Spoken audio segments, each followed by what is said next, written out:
tardes.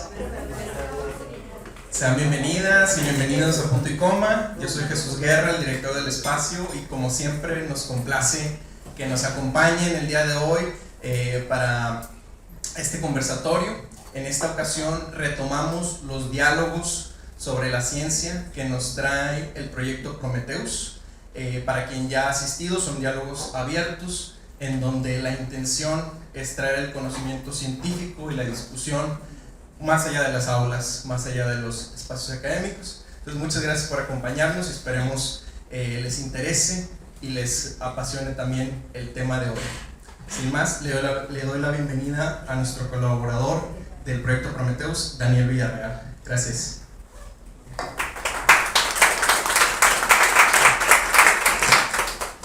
Pues sí, hola, y gracias por venir a todos y todas.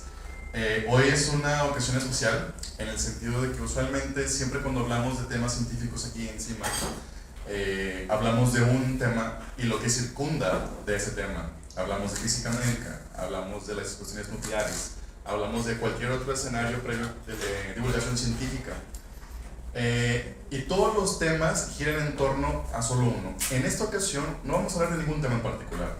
En esta ocasión vamos a conocer a los científicos, ¿sí? Entonces vamos a buscar de ir conociendo a nuestras investigadoras, a nuestros ponentes del día de hoy, de cómo realmente ellas empezaron estudiando licenciatura hasta culminar con una carrera profesional de tiempo completo dedicada a la investigación. Entonces hoy nos toca conocerlas y esto es una colaboración. Yo colaboro con Punto y Coma, pero en esta ocasión en Proyectos Prometheus también me toca colaborar con el grupo de mujeres investigadoras del Parque de Innovación y Investigación Tecnológica, que está en el BIT, que es la meca de la ciencia en nuestra ciudad, ¿no? Es un parque de investigación que se encuentra en la autopista rumbo al aeropuerto.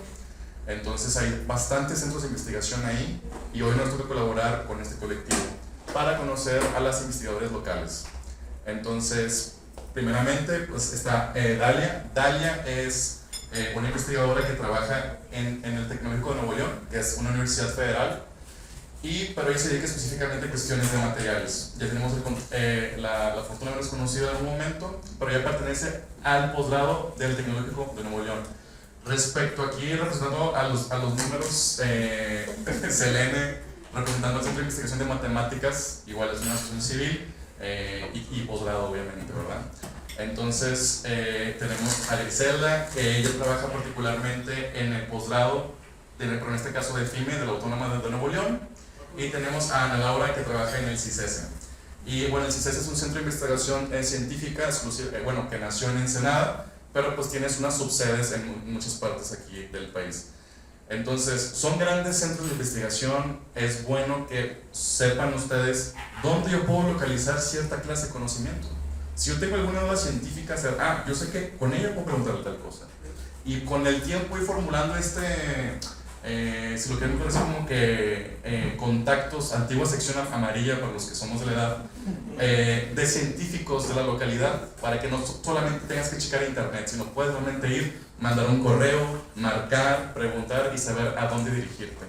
Entonces hoy nos toca conocerlas y bueno, como les comentó Jesús, vamos a estar hablando de temas y obviamente nuestra gran moderadora, Alma Idalia. Ella es alumna de Físico-Matemáticas, sexto semestre. y bueno, ella vaya a estar llevando la plática el día de hoy, no yo. Entonces, bueno, pues le damos un fuerte aplauso a todas y esperamos les guste.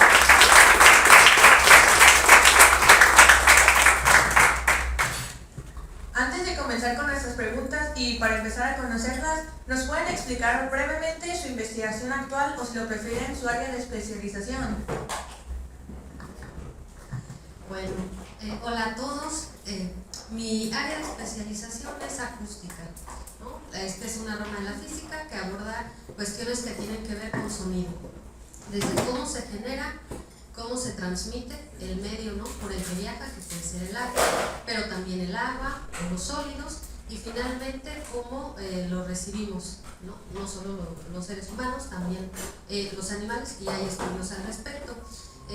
Como es un área, una disciplina amplia, tiene muchas ramas, y yo me he enfocado en el estudio de la psicoacústica, que es cómo respondemos nosotros, específicamente los seres humanos, a los sonidos.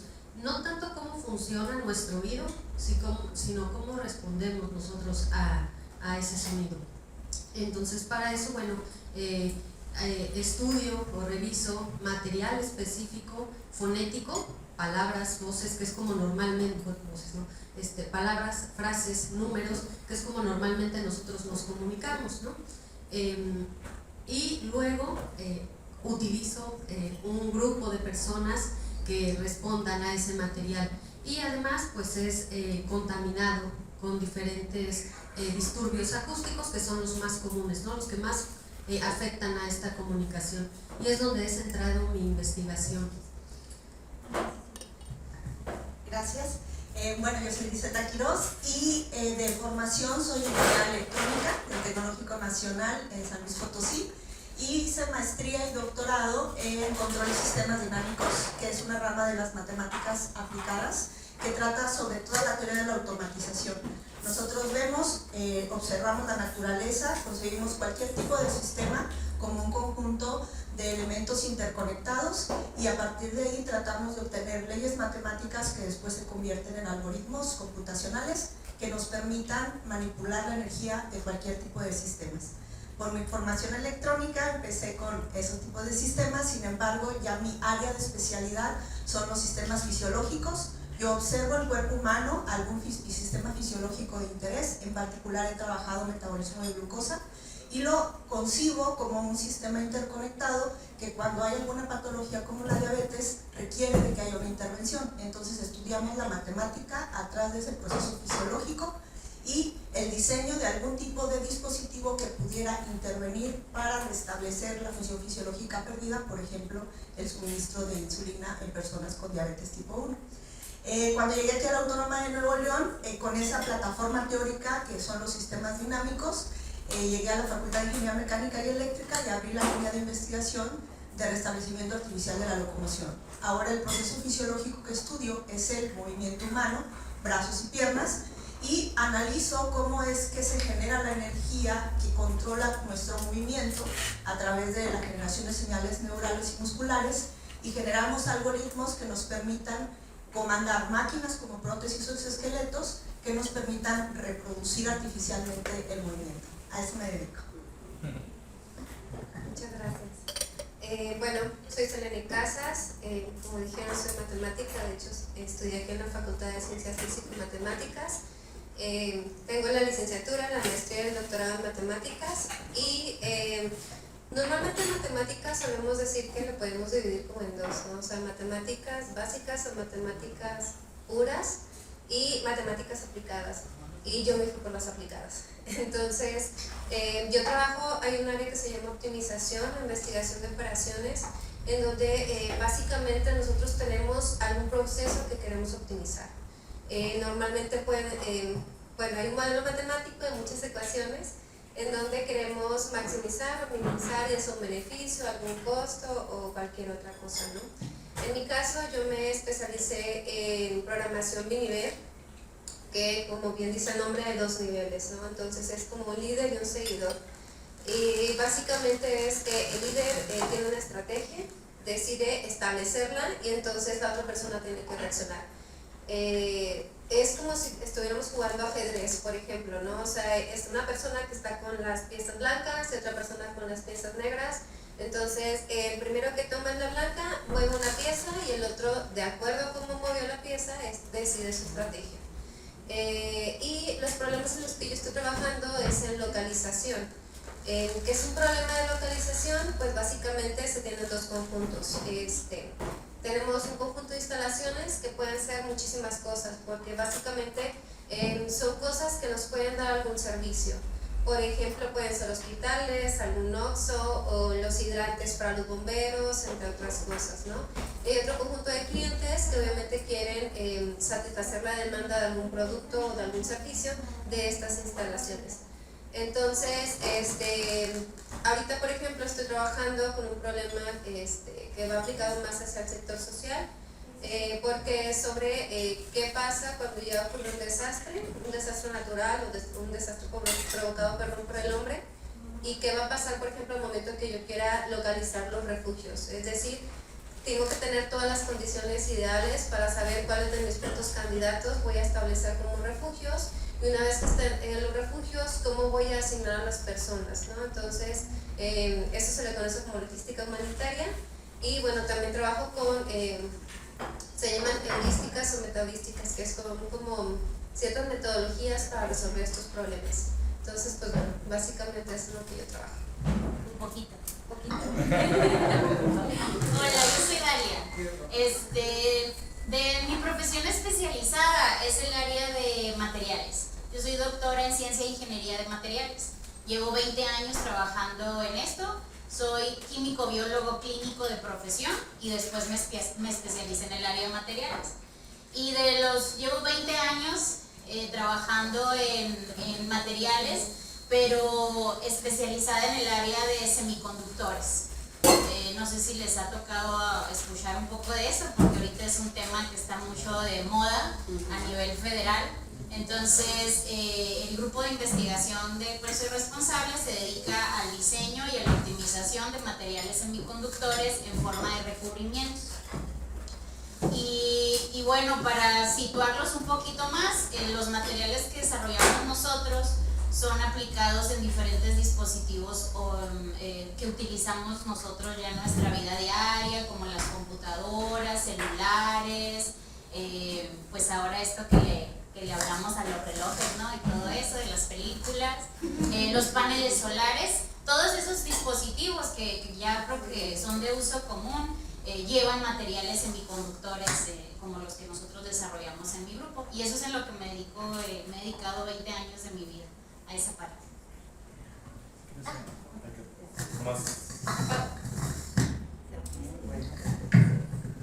Bueno, ahora empezando con nuestras preguntas, ¿por qué decidieron estudiar la carrera a nivel de licenciatura en Ciencia y Tecnología? ¿Qué fue lo que estudiaron y de dónde egresaron? Ok, empiezo. Bueno, como les dije hace un momentito, yo soy egresada de la Universidad de Sonora, yo soy sonorense.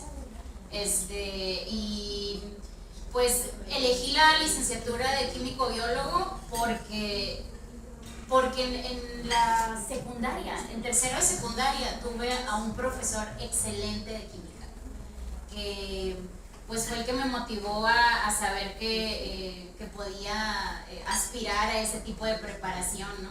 Entonces, cuando me acerco a los programas que ofrecía la Unison, en ese momento tenía dos opciones. Una de ellas era químico-biólogo clínico y la otra era ingeniería química. Pero resulta que mi maestro de cálculo de la prepa no fue tan bueno. Entonces, pues eso es lo que me hizo decidirme por la parte de químico-biólogo. Además que pues realmente en secundaria, preparatoria era muy buena en las materias también de biología, pues todas las que están relacionadas con la parte bio, ¿no? Bioquímica y todo eso. Entonces me pareció que la combinación de la carrera de químico-biólogo pues era como la opción para mí, ¿no? Siempre, desde tercero y secundaria, supe que me iba a dedicar a la ciencia por mi profesor de química, que no sabía, pero sabía que era algo de eso. En esos años no sabía que uno podía continuar preparándose después de la licenciatura, ¿no? O sea, jamás pensé que iba a ser científico, pero bueno, pues es lo que me tocó, ¿no? Bueno, por mi parte, yo recuerdo, o sea, como les dije, toda mi área siempre ha sido matemáticas, pero curiosamente yo recuerdo que en la primaria las odiaba.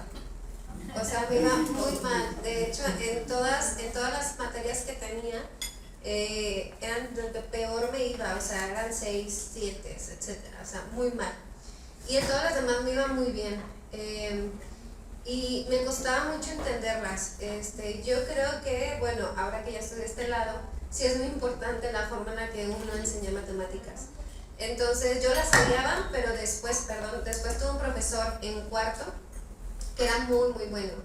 Y normalmente si uno no entendía una forma, pues se trataba la forma en la que nosotros pudiéramos entenderle, ¿no? Sobre todo las fracciones, me acuerdo muy bien. Entonces ya con eso a mí me gustó mucho matemáticas.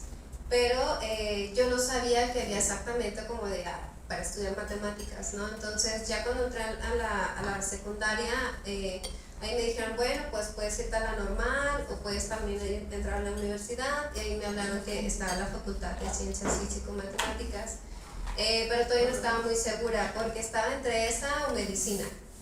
Pero ya después entré en la prepa y también me iba muy bien en biología, en químicas, en matemáticas, y todavía estaba un poco indecisa. Pero lo que me motivó más es porque me gustaba mucho y además empecé a tener maestros que habían estudiado la carrera en matemáticas y que eran muy buenos. Entonces ellos fueron los que me fueron ahí motivando para estudiar matemáticas. Y además, pues bueno, ya agarré un poquito de miedo a la sangre y eso también dije, bueno, medicina ya no. Y además, tener como que la vida de tantas personas en mis manos es mucha responsabilidad. Dije, matemáticas no puedo matar a nadie, entonces pues me incliné por matemáticas y por eso entré a la Universidad de Matemáticas. ¿Qué tal que un día haces un mal cálculo de la zona de riesgo? Un refugio donde no era, con un error de 5 metros. Gracias, Elena. Bueno, en mi caso creo que tuve la fortuna de poder sentarme a pensar y decidir qué era lo que me gustaba. Y pues yo tengo un temperamento, mi forma natural de ser es que soy muy, analizo mucho las cosas, soy absolutamente reflexiva, muy reflexiva, hasta el extremo patológico. Actualmente ya lo controlo un poco y vivo de ello, pero sí, ese tipo de temperamento me hizo que yo desde muy chica, desde que me acuerdo, siempre me estoy haciendo muchas preguntas sobre el entorno en el que vivo. Entonces, yo platico ya, ahorita que lo entiendo, que mi experiencia con la vida generalmente es, por ejemplo, ahorita tomo una rebanada de pastel. Para mí la experiencia de vida no nada más es comer el pastel, o sea, yo empiezo a preguntarme un montón de cosas del pastel, o sea, cómo se hizo, cuáles son los ingredientes, cuánto, bla, bla, bla, ¿no? Y actualmente hasta cómo reproducirlo y hacerlo automático, ¿no? Entonces, ese tipo de tendencia hizo que a lo largo de mi enseñanza, pues yo fuera como que yéndome por caminos donde me ofrecían respuestas a ese tipo de necesidades. Y en particular en preparatoria, desde siempre fueron las áreas físico-matemáticas. Cuando ya hubo que decidir hacer una carrera universitaria, pues en mi familia era estudia para que puedas tener un trabajo, ¿no? El paradigma del siglo XX. Entonces, pues yo me decidí por alguna ingeniería. Yo sabía que quería ser ingeniera y en realidad no me importaba mucho qué área, me daba igual cuándo. Pero ya cuando tuve que decidir, me quedé con la mecánica y con la electrónica.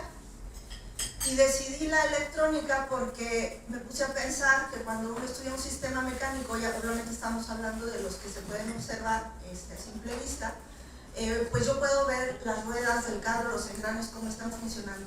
Sin embargo, en la electrónica uno nada más prende el celular y jala. Entonces hay muchas más preguntas, ¿no?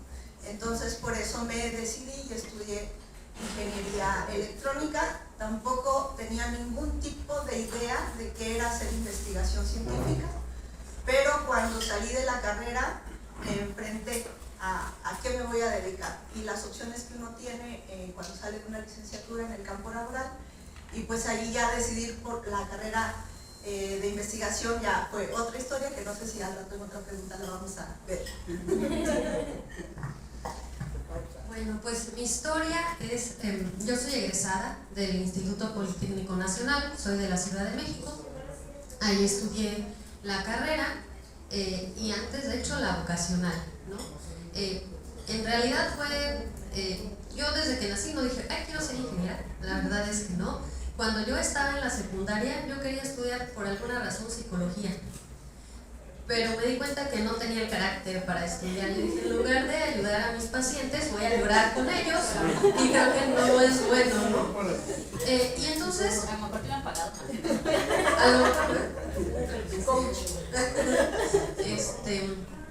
Y entonces en el regreso de la secundaria a la que yo iba a mi casa, pasaba por una prepa, ¿no?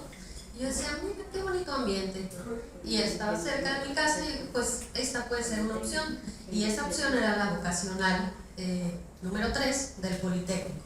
Presenté el examen, fui aceptada y cuando entré, pues era en el Politécnico, las preparatorias, que son las vocacionales, tienen una carrera técnica. Entonces todas tienen como un perfil. Y en este caso era de físico-matemática, ¿no? Y yo dije, wow, qué padre. Pero en realidad cuando fui cursando las materias, pues me gustaron. No digo que fue fácil para mí, o sea, sí tenía que estudiar bastante. Al final estudié también, tiene es una prepa técnica, ¿no? Entonces sales ahí con una cierta preparación y yo me acuerdo que escogí sistemas digitales y me gustaban las materias, tenía que dedicarle, era una alumna dedicada, y entonces después como que el paso lógico era continuar una ingeniería. Entonces continué mis estudios dentro del Politécnico, pero ahora en la ESIMI, que es la Escuela Superior de Ingeniería Mecánica y Eléctrica. Y pues ahí cursé también toda mi carrera. Igual no es como así comer pancito con mantequilla, hay que trabajar y esforzarse mucho. Y al final en esta carrera nos dan una especialidad, que es acústica. Bueno, dan varias, ¿no? Y te dan a elegir. Y yo al final elegí acústica. Y este paso también siento que fue importante y decisivo, pero igual no sé si viene en una siguiente pregunta, entonces... Esta historia continuará. Cuando se encontraban estudiando la licenciatura, por lo que mencionaron, no se imaginaban que iban a terminar siendo investigadoras de tiempo completo. ¿Cómo fue que terminaron aquí?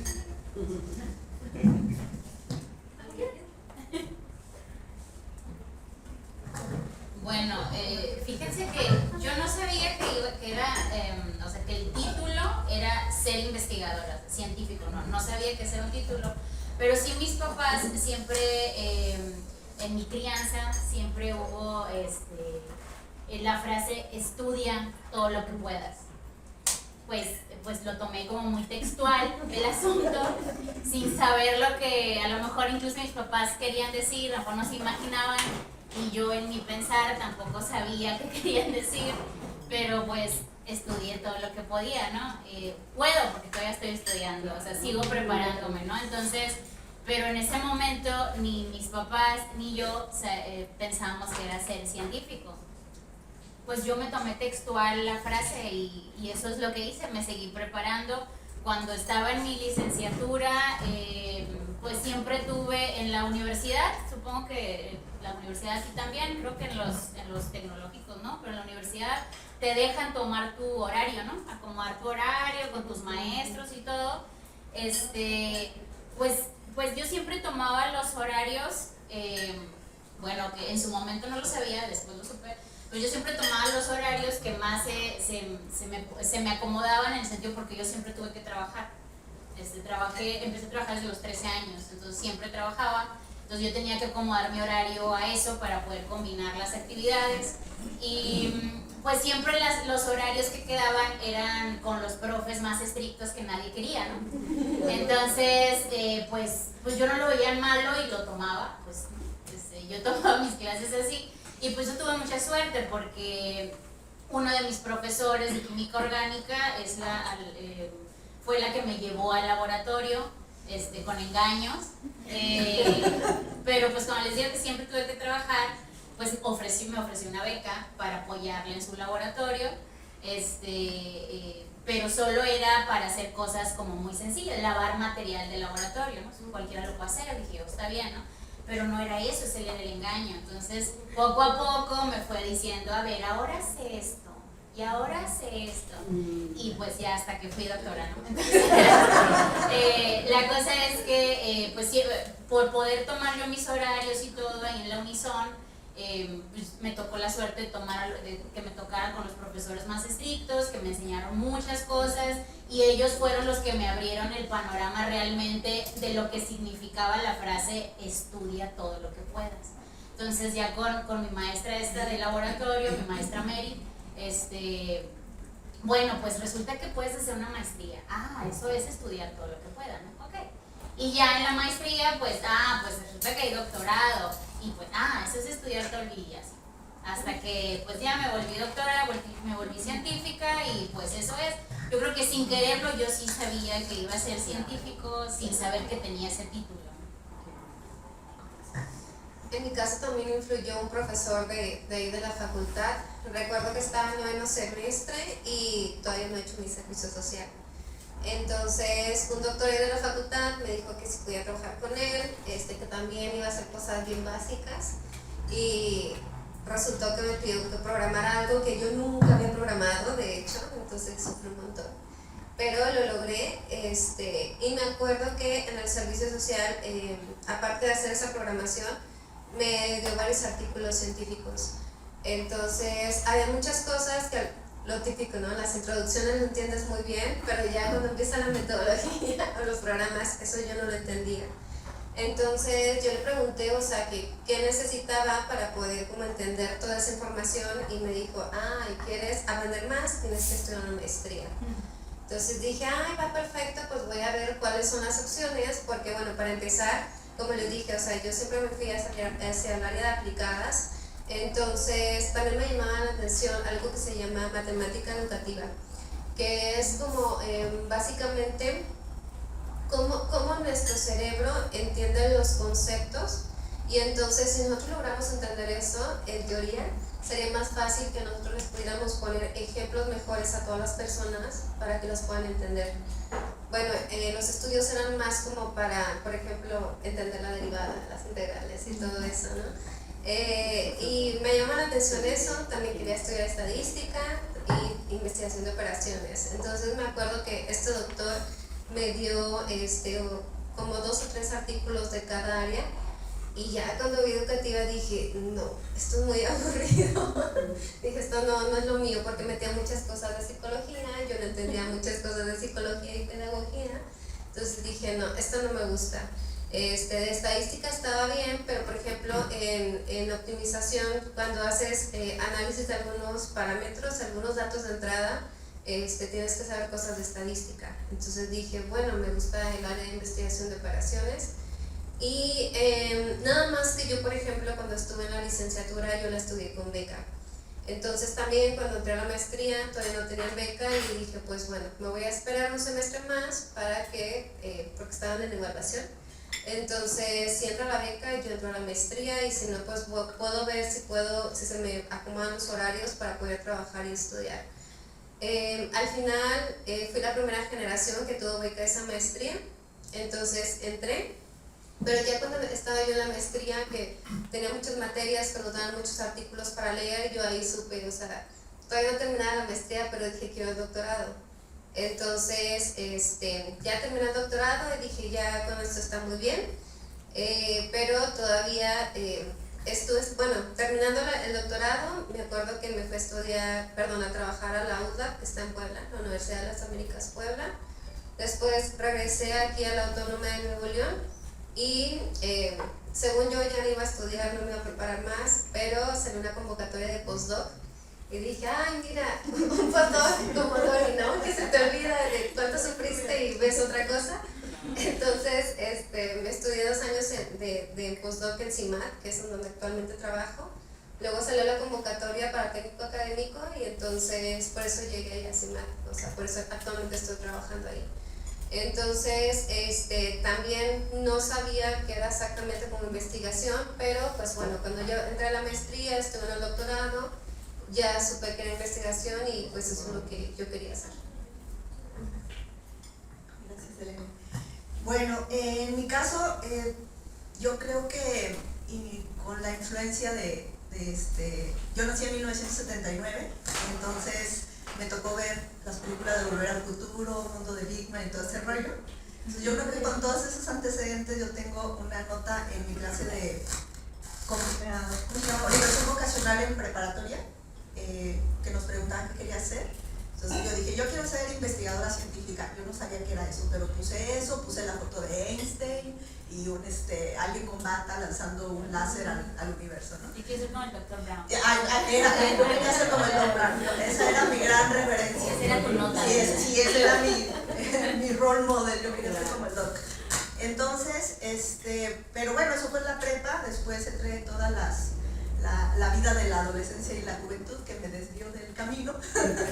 Pero ya cuando iba a terminar la carrera, pues tuve la disyuntiva, y mi papá dice que soy una persona muy inconforme, y yo creo que tiene razón. Cuando ya terminé la carrera, o sea, terminé la carrera, yo estudié en el Tecnológico. Ahorita el Tecnológico Nacional como que ya está más orientado a investigación, pero en el siglo pasado era básicamente prepararte para irte a la industria. Y mi familia, nosotros somos de un pueblo que está cerca de Matehuala, entonces en toda esa región del altiplano potosino, la referencia cultural es Monterrey. Nosotros crecimos escuchando todo tipo de música de Monterrey, Cadetes de Linares, Invasores, toda esa cultura.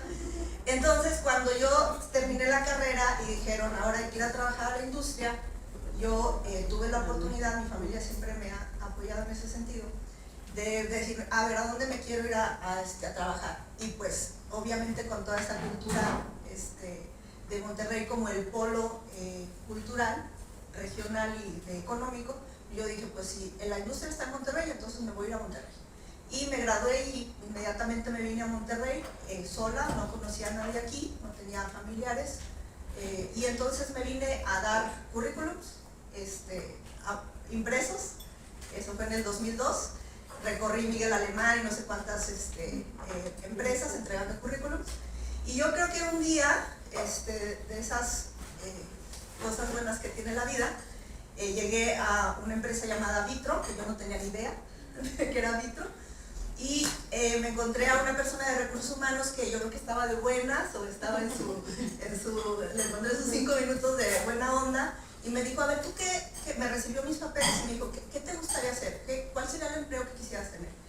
Y ya, yo creo que en mi cabeza, con todo lo que sea, le dije, pues yo quiero estar en áreas en donde se haga esto y esto y esto. Y me dijo, tú quieres estar en el Departamento de Investigación y Desarrollo.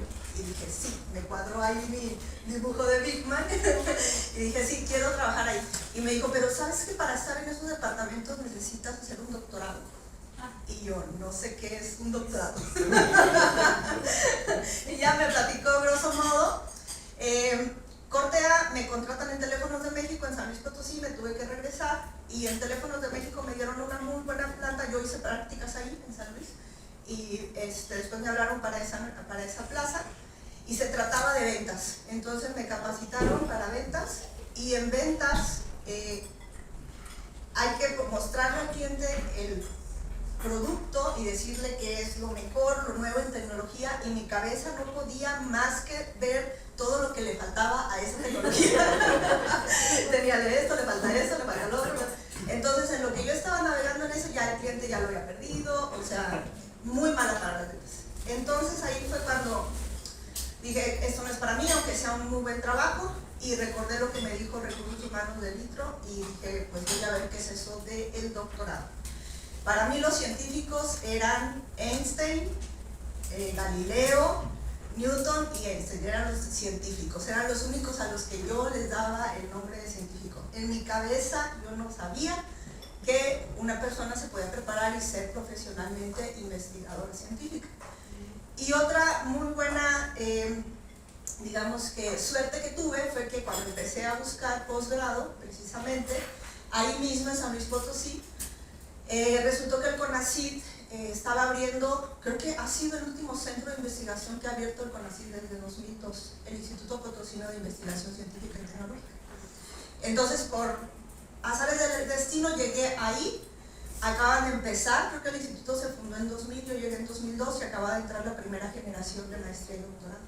Entonces llegué el primer día de clases y me dijo la persona que me atendió, acaba de empezar el semestre, ya no puedes entrar, pero te invito a hacer una tesis de licenciatura. Y yo le dije, no sé qué sea eso, pero sí, lo hago. Entonces empecé a trabajar ahí y fue la primera vez en mi formación profesional, todo mi nivel educativo hasta nivel estudios superiores, con esa gente en ese instituto que estaba provisionalmente en una casa, ya después hicieron el edificio, pero ahí había gente mexicanos que se habían preparado en el extranjero y que el CONACYT los había repatriado, había gente que había estudiado doctorado aquí en el país y había gente que ya estaba estudiando y había muchos extranjeros que estudiaban en otras partes del mundo y que estaban trabajando aquí. Y fue la primera vez que yo me expuse al pensamiento crítico, realmente crítico.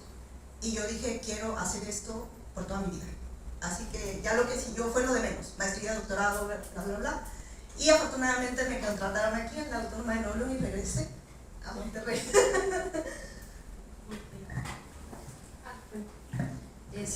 Bueno, pues mi caso, yo recuerdo que cuando estaba estudiando la licenciatura, tuve un par de profesores jóvenes, los dos. Uno me daba computación y el otro me daba la materia de control. Y ambos nos insistían mucho en que siguiéramos estudiando, en que hiciéramos una maestría.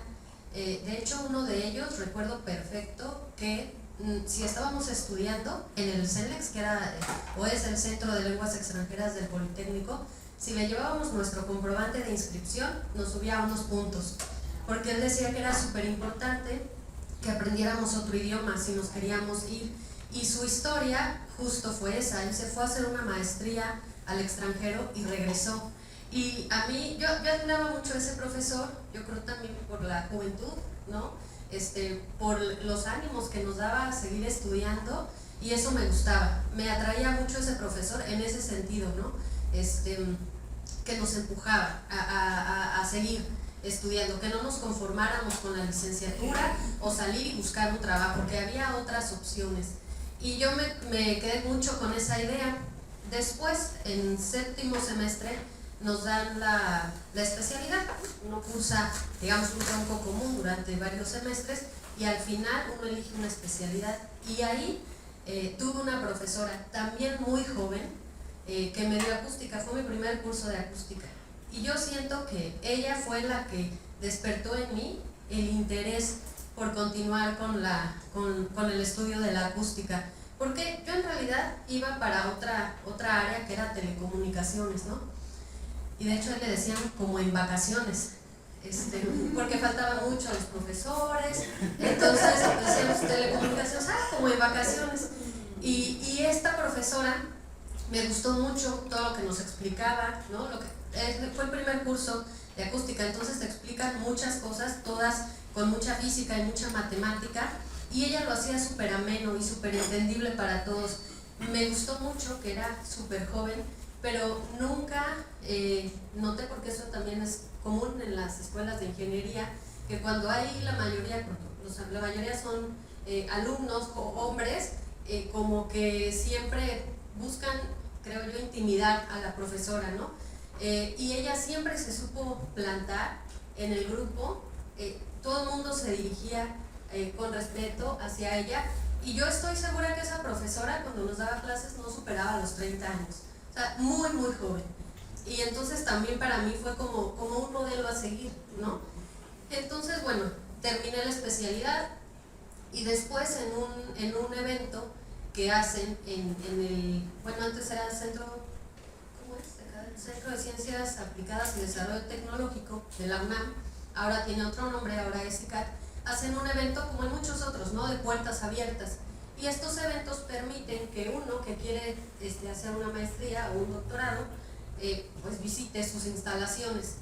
Y ahí visité el laboratorio de acústica, que me impresionó también, porque las cámaras que tienen, o sea, tienen una infraestructura que es única en el país para estudiar pues todo lo que tiene que ver con la acústica, ¿no? Tienen cámaras anecóicas, que son cuartos que están completamente recubiertos de material absorbente, no hay eco, solo es sonido directo. Hay otro que es otro cuarto, otra cámara que es todo lo contrario, es una cámara reverberante, y hagan de cuenta que están en el baño, esa sensación de múltiples reflexiones. Entonces es una maravilla. Y entonces yo decidí seguir ahí, ¿no? Yo dije, yo quiero continuar aquí mis estudios de maestría, pero siento que si algo de eso hubiera sido distinto de los de atrás, es decir, si no hubiera tenido profesores tan jóvenes empujándonos a continuar, o esta maestra que siento que para mí fue un detonante, quizá la historia hubiera sido diferente, ¿no? En mi caso. Siguiendo con este tema de ser investigadora, actualmente ¿cómo me puedo convertir en una? Termino la facultad, estudio un doctorado, un postdoc. Quedó claro que hay que estudiar mucho para llegar donde están, pero ¿qué más tengo que hacer?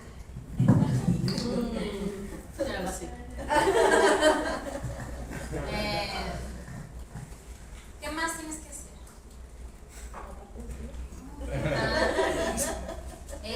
Yo creo que algo que ayuda mucho, bueno, yo creo que también es claro que tienes que tener un profesor muy bueno, que te despierte el interés. Pero algo muy importante y que no nos enseñan en la mayoría de las carreras es que constantemente en la preparación de ese nivel de licenciatura uno tiene que estar buscando oportunidades siempre. No nada más ir al salón, tomar apuntes, poner atención, sacar 10, no. O sea, sí que bueno que lo hagas, ¿no? Pero no nada más es eso, sino que siempre tienes que buscar en tu escuela todas las oportunidades que se ofrecen. Cuando uno es estudiante, es un mundo maravilloso ser estudiante porque tiene muchas oportunidades, muchas opciones de muchos tipos, o sea, de todo, no nada más de la carrera que elegiste, sino de pues todo lo que es el ambiente universitario, ¿no? Toda esa diversidad que hay en el ambiente universitario, sea tecnológico, universidad o lo que sea, como se llama en la escuela. Pero uno siempre tiene que aprovechar todo lo que hay en la universidad, todo, absoluto. Clubs de cine, eventos como que si cosas culturales, de otra área, seminarios de otra área que ni siquiera uno puede pronunciar los nombres a veces, lo que sea. Y eso te abre el panorama. Te abre el panorama de, bueno, yo soy química, pero resulta que como estuve en la plática de enfermería, yo como química puedo ayudarle a esa maestra, no sé, a lo que sea, ¿no? Etcétera. Y bueno, eso también te permite que conozcas gente. Conocer gente es muy importante cuando estamos en el nivel licenciatura, pues porque eso te va a abrir puertas en un futuro, sobre todo si eres un estudiante, pues no nada más que saque 10, o sea, un estudiante de excelencia no es que saque 10, es que te vaya bien, es que sí, que si tienes 10, pues qué bueno, ¿no? Pero lo más importante que el número es lo que hay acá arriba, ¿no? Y que eso sepas demostrarlo en diferentes ámbitos. Entonces, para llegar a ser un científico no es que seas un matado como lo pintan en las películas, ni que estés encerrado en el laboratorio, no es eso.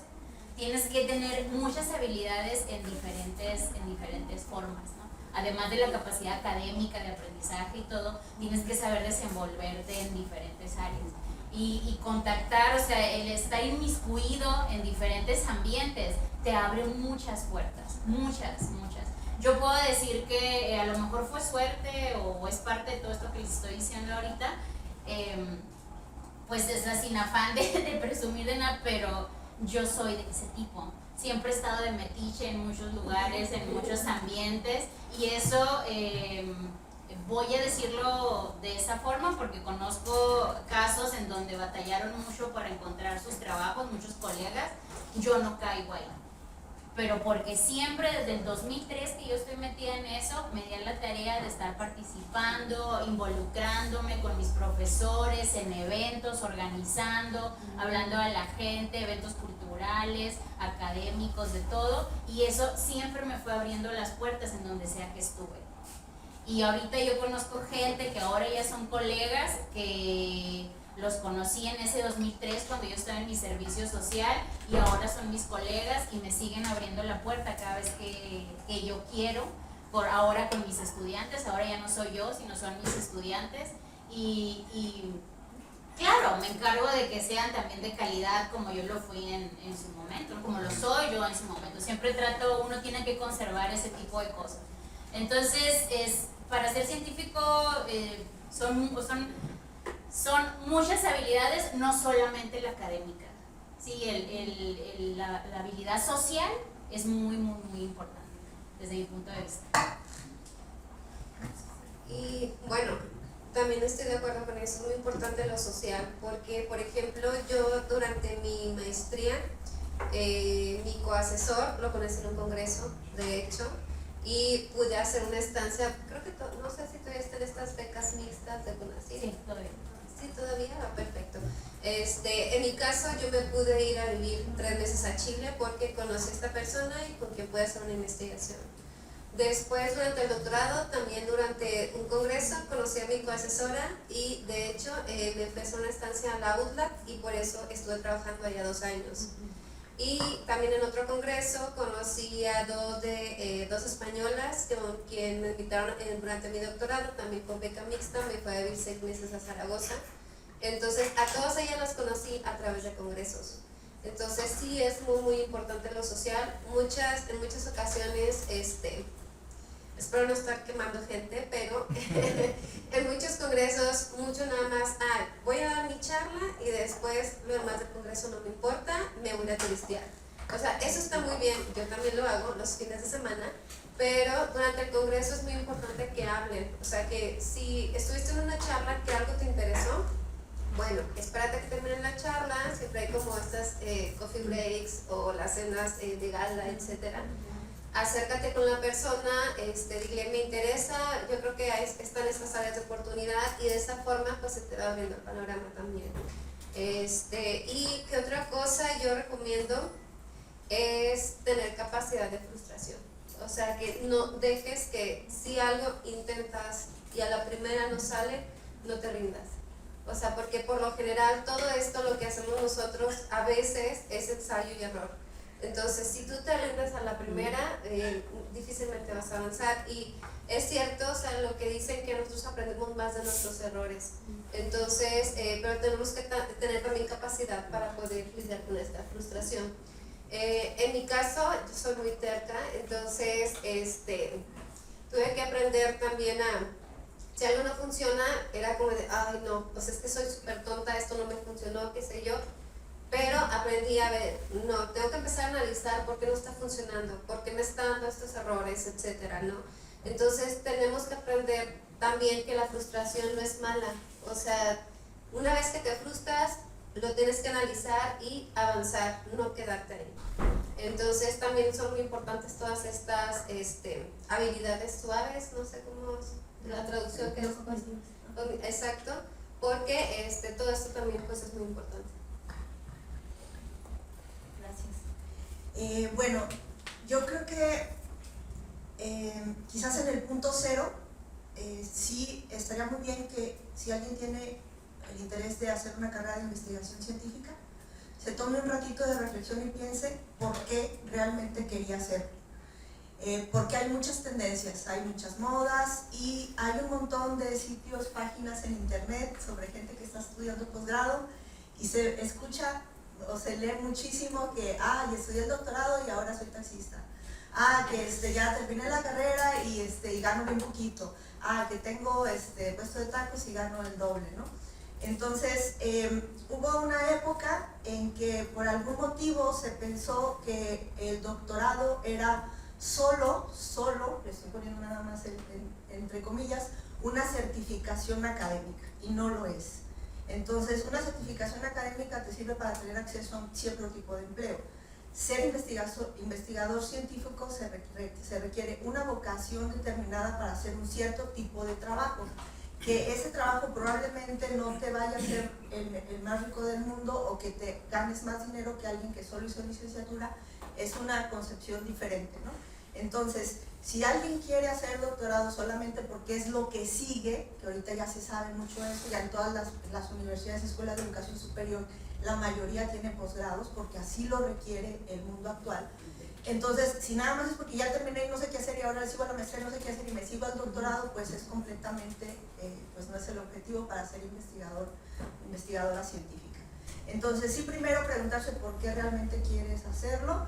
Y pues después definitivamente esto, aunque la mayoría de nosotros llegamos por o un sector muy grande, digamos, por esa visión romántica de hacer ciencia, de lo que significa hacer ciencia, ponerte a pensar, hacer experimentos, proponer teorías, etc. El mundo real es que esto es una industria y a nosotros nos evalúan a nivel de la industria internacional y los parámetros de la industria internacional pueden llegar a ser sofocantes, bastante altos, y que a mí me están evaluando con los mismos parámetros. Yo en la Autónoma de Nuevo León me están evaluando con los mismos parámetros que alguien de la UNAM o que alguien en el Instituto Royal de Inglaterra, ¿no? Entonces, que uno pueda llegar a tener la visión de ver qué es lo que yo como individuo hago aquí en Monterrey y cómo eso contribuye a la generación de conocimiento y cómo eso puede ayudarme a hacer una carrera, es algo que se requiere bastante frustración. Porque con lo que tenemos, o sea, obviamente, y para soportar ese tipo de comparaciones y ese tipo de evaluaciones de pares, pues uno sí debe de estar bien plantado en lo que quiere hacer, y eso no sale si uno no tiene una determinación fija de que quiere esta carrera y que sabe muy bien perfectamente qué es lo que le apasiona y qué es a lo que se va a dedicar, independientemente de si estás ganando mucho o poco dinero. Bueno, pues coincido con todas mis compañeras. Por todas ellas sí, porque en realidad es una carrera compleja, ¿no? Exige mucho tiempo, sobre todo, y no cualquiera está dispuesto a pagarlo. Entonces, por eso es importante como tener la certeza de que uno se quiere dedicar a eso. Coincido mucho con lo que dice Dalia, de aprovechar todas estas oportunidades que hay en las universidades, que no solo son académicas, ¿no?, de otra índole, y participar en todas ellas. Algo, por ejemplo, también valioso que tienen, que yo creo que todas pasamos por ello, es hacer un servicio social, ¿no?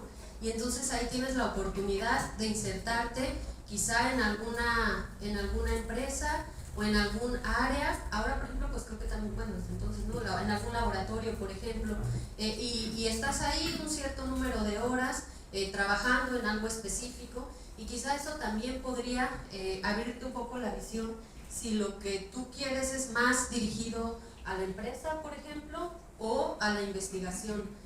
Yo siento que la investigación, les decía, se requiere mucho tiempo. A mí a veces me dan ganas, ¿no?, como de tener así un horario, de 9 a 5, ¿no?, de 9 a 6, y ya después de las 6, adiós, hago otra cosa.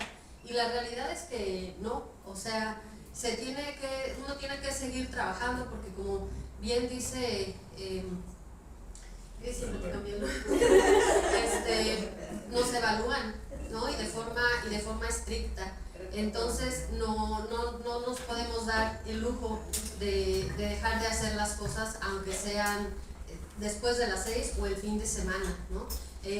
También creo que es importante, por ejemplo, si alguien ya decidió que lo suyo es la investigación y quiere continuar con una maestría, algo que ayuda mucho es quizás hacer una tesis, ¿no? Porque ahora también las universidades pues tienen muchas facilidades, o como diría yo, oportunidades, ¿no?, para obtener el título.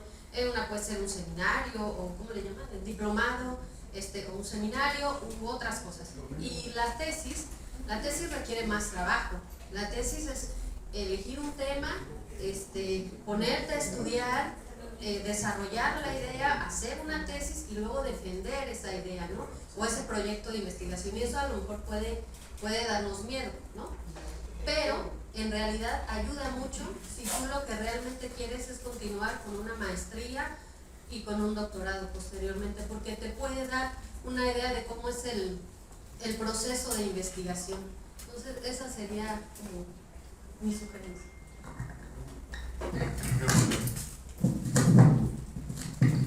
Quería preguntar algo. Recuerden que todos pueden preguntar algo si quieren, ¿verdad? ¿En serio? Ajá. Sí. Pero bueno, mi pregunta sería, o sea, estudian de que la licenciatura, maestría, doctorado, postdoc. Entonces, aproximadamente, ¿a qué edad ustedes se atreverían a decir que empieza entonces la carrera científica? Porque yo conozco compañeros de la ingeniería, pues que para los 22 años ya están trabajando en la empresa. Entonces, ¿cuál es como que ese rango de edad en la que ya realmente después de todo esto empieza la edad correcta para empezar ya a hacer ciencia, después de tantos estudios? En mi experiencia, yo creo que la carrera empieza desde que haces la tesis de licenciatura, cuando ya te empiezas a encaminar, porque ahí eres como el ayudante, eres el aprendiz del investigador. Entonces, yo desde ese momento, desde que empecé a hacer tesis de licenciatura con mi asesor, yo ya empecé la carrera. Y pues bueno, estudié maestría, doctorado, y digamos que de manera oficial, cuando empezaría la carrera es cuando ya tienes una posición como profesor oficialmente, ¿no? Pero lo bonito que me sucedió a mí, que cuando ingresé a trabajar a FIME, yo tenía 29 años, estaba por cumplir los 30, fue mi primer trabajo, digamos, en academia ya formal. Y cuando llegué a Recursos Humanos, los de Recursos Humanos son buena onda conmigo, me doy cuenta, me preguntaron por experiencia laboral y les dije que 1 año en Teléfonos de México y me dijeron, ¿tienes doctorado? Sí, entonces tienes experiencia laboral de 5 años, que duró tu posgrado. Entonces, desde entonces defiendo yo que la carrera universitaria empieza desde que empiezas a hacer investigación, aunque seas el ayudante de tu asesor. Pues hay como que la edad correcta, yo creo que no es, ¿no? Porque existen, desde mi punto de vista existen dos partes, ¿no? Por ejemplo, yo que me fui como de corrido, pues por eso que les platicaba ahorita, que yo siempre supe que iba a seguir estudiando, pasara lo que pasara. Entonces yo sabía que era concluir mi licenciatura y luego me enteré que la maestría, pues ahí va, y luego el doctorado ahí va, y luego lo que sigue, ¿no? Pero era porque así era mi deseo. Pero hay mucha gente en el medio científico que primero quiso experimentar la industria. Entonces es como también alguna de mis compañeras comentó, normalmente, sobre todo años atrás, en las universidades siempre nos introyectan cuando somos estudiantes que terminas, o sea, estás preparándote en la universidad porque vas a ir luego a la industria, ¿no? Porque vas a ser ingeniero, vas a ser licenciado, enfermero, lo que sea, ¿no? Y no hay más, o sea, es la universidad, trabajo, y ya, así, ¿no? Y ya cuando los que son así como curiositos, pues luego nos enteramos que hay otras cosas, pero el caminito es ese, universidad y te vas. Entonces, la mayoría está preparándose para esa parte, ¿no? Para terminar la universidad y luego irse a trabajar. Entonces, muchos compañeros, yo creo que de todos, experimentan ese camino. Y ya cuando están en la industria, pues, yo lo voy a decir, ¿no? Esa vida monótona de la industria, pues luego te lleva a decir, no, o sea, yo no me estudié para irme a llegar a las 9, ir a picar un botón, y luego la comida, luego hacer eso. Entonces, a muchos, yo pienso que a muchos, pues en algún momento dicen, no, como que esto debe haber otra cosa para mí. Y entonces ya exploran el posgrado, etcétera, ¿no? Digo, para mucha gente, pues mi hermano es ingeniero electrónico y él es feliz en su departamento de mantenimiento en una empresa de Ford, él es feliz, ¿no? Y él llega a su trabajo y bueno, yo creo que me regañaría si me escucha que llega a picar un botón, me regañaría. No, pues porque llega ahí con su playera toda llena de aceite y todo, ¿no? Sí, porque él va a arreglar las máquinas, pero él es feliz con eso, él no necesitó explorar nada más porque él se quedó ahí feliz. Pero muchas otras personas ya cuando están en la industria sí dicen, no, esto no es para mí, y entonces ven opciones. Entonces yo no creo que haya una correcta, sino que es pues la pasión que te dé la actividad a la que te dedicas, ¿no? Y ya. Muy bien. No sé si había más preguntas que había. Señor. Hay otra pregunta.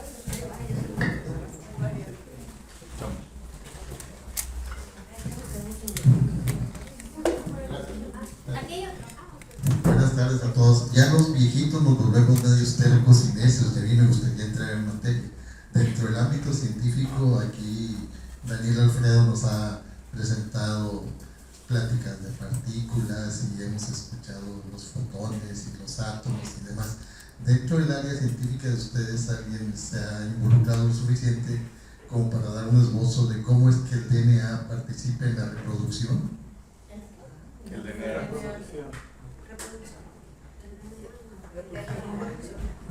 Hace falta alguien del área biológica aquí.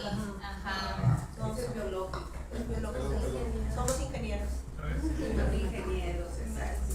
Ciencias naturales. Ok, enfocándonos en el tema, en la cuestión acústica, ¿qué tanto algunas patologías están involucradas en alteraciones de la acústica? Por ejemplo, el autismo con niños que tienen problemas de rápido trauma acústico con los mínimos sonidos. ¿Ahí se escucha? Ahí ya. Pues sí tiene relación. No es algo que yo específicamente he estudiado, pero la salud auditiva en general, pues eso sí lo he abordado un poco, pero sobre todo pensando en cuestiones de ruido urbano, por ejemplo, ¿no? Que esos nos afectan a todos. Particularmente en una población como la que menciona, sí está como fuera de mi área, pero sé que son muy sensibles a los estímulos que los rodean, ¿no? Entonces, bueno, sí, supongo que es algo que se está estudiando. Bueno, yo quiero hacerles una pregunta. Puede contestar quien quiera o si quieren las cuatro, no sé, como gusten. Pero quiero preguntarles, porque yo pues también tuve mi pequeña incursión en la investigación, entonces quería preguntarles cuál fue el reto técnico o incluso político dentro de las asociaciones, de los centros de los cuales formaron parte, para poder salir adelante con sus problemas de laboratorio, sus problemas de las investigaciones y poder pues salir adelante y triunfar, no llegar a la publicación o llegar a la patente o lo que sea que ustedes perseguían. Todavía no salimos de eso. Sí, ese era el camino. Déjame ver si hay alguien de mi institución aquí antes de que te conteste. O sea, yo lo digo porque cuando yo estuve, pues tuve unos problemas técnicos bastante demandantes y porque era el primer trabajo de ese tipo que se hacía donde yo estaba. Entonces, sobrellevarlo me llevó a mí a involucrarme mucho en programación, hacer física como numérica. Entonces, por ejemplo, yo hablaba de ese estilo, pero pues hay más tipos. Bueno, yo me enfrenté desde la licenciatura, porque desde que empecé a hacer la tesis de licenciatura en el posgrado, donde estudié posteriormente maestría y doctorado, era control y sistemas dinámicos, que les comentaba, es esta área de matemáticas aplicadas que se dedica a la teoría de la automatización. Entonces son muchas matemáticas, pero que aterrizan a procesos. ¿No? Y entonces eso lo puedes hacer todo el tiempo. Lo puedes hacer todo el tiempo sin problema. Digo, sí vas a sentir la frustración y todo, pero no hay nada que una cerveza no te va a arreglar tranquilo, reposando a gusto, y mañana es otro día y lo solucionas, ¿no? Y va a haber otra cosa nueva, además del problema que ya traías, va a haber otro que se junte, pero lo vas a ir resolviendo porque eso es lo que te apasiona hacer. Entonces, no se va a quitar. O sea, si ahorita te sientes estresado, cansado, no se te va a quitar. Nomás que tú aprendes a vivir con ello, ¿no? Lo aprendes a controlar, aprendes a buscar otras cosas que permitan que eso se minimice un poco. Algo que yo siempre le digo a los estudiantes, y algo de por qué yo aquí en el grupo de Mujeres CIDI, yo soy gran parte de lo que está en el grupo, soy la responsable del Comité de Cultura y Deporte. Desde los 9 años yo soy deportista, soy basquetbolista. Y bueno, como ahorita les dije, yo siempre me gusta estar metida en cosas, ¿no? Canto, baile, lo que sea. Entonces, ¿por qué? Pues porque eso, o sea, la parte tan intensa de la actividad que hacemos, el cansancio mental y físico que hay, pues no es algo que puedas estar así todos los días, ¿no? Necesitas una puerta de escape, ¿no? Entonces, para mí, por ejemplo, por más cansada que esté, irme a la cancha a jugar, pues es algo, me canso pero de otra forma, y eso me activa para el otro día, ¿sí? Entonces soy basquetbolista, entreno o procuro entrenar 2 veces a la semana, juego 1 vez a la semana con mi equipo femenil, soy coach de un equipo varonil, me gusta la montaña, me gusta el senderismo, y por más cansada que ande, si el fin de semana hay un espacio, equilibrar su vida personal y su vida académica, aprenden muchas cosas. Entonces, en mi caso, sí estoy de acuerdo que en ocasiones la actividad física te ayuda, pero yo creo que también, si tú empiezas a detectar que tienes ciertos problemas, no te quedes nada más con esos problemas, o sea, comunícalos y en este caso toma terapia. O sea, la terapia mental ayuda, bueno, la terapia psicológica ayuda mucho. Entonces tampoco hay que minimizar las cosas porque luego avanzan y tienes otros tipos de problemas. Entonces, por eso, si tú mismo, o sea, nosotros nos conocemos. Entonces, si tú mismo detectas que tienes ciertos problemas, lo mejor es que busques a la persona adecuada. Entonces, también creo que, como comenté hace un momento, es importante que tú mantengas un equilibrio de tu vida personal y tu vida académica.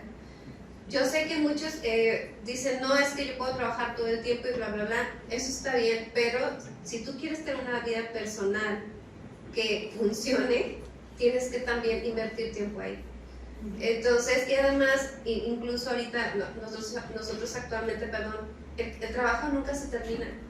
O sea, no porque tú no duermas un día y 2 o 3 días y ya vas a terminar y entregar un trabajo, sí, pero ¿cuántas pilas de pendientes vas a tener más? O sea, el trabajo nunca va a terminar. Entonces, también tú tienes que aprender de ver, hasta aquí, yo ya llegué, necesito ayuda, ok, ya la voy a tomar, pero también tienes que empezar como a priorizar. Y obviamente la salud mental es una de las prioridades principales, porque si tú no estás bien, es como dicen nuestros papás, ¿no? O sea, si tú no estás bien, no vas a poder hacer nada. Entonces, yo creo que sí es importante tomar en cuenta eso.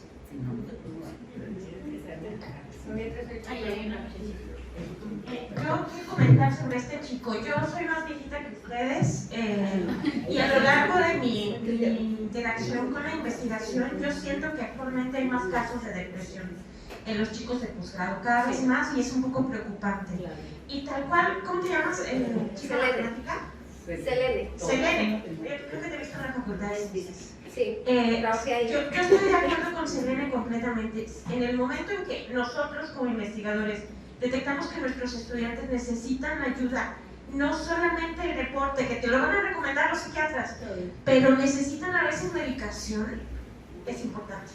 A mí me ha tocado estudiantes en la Facultad de Ciencias Físico-Matemáticas, que es donde yo soy astrónoma, donde hay que intervenir pronto, porque yo también tuve una experiencia durante mi posgrado, y sacar el problema, porque son sobre todo personas muy valiosas, muy inteligentes, y no debemos parar la carrera, sino tratar de impulsarla lo antes posible. Entonces, a mí me parece que cada caso va a ser distinto y que cada caso debería, si necesita la ayuda médica, tendrá que ir con ayuda.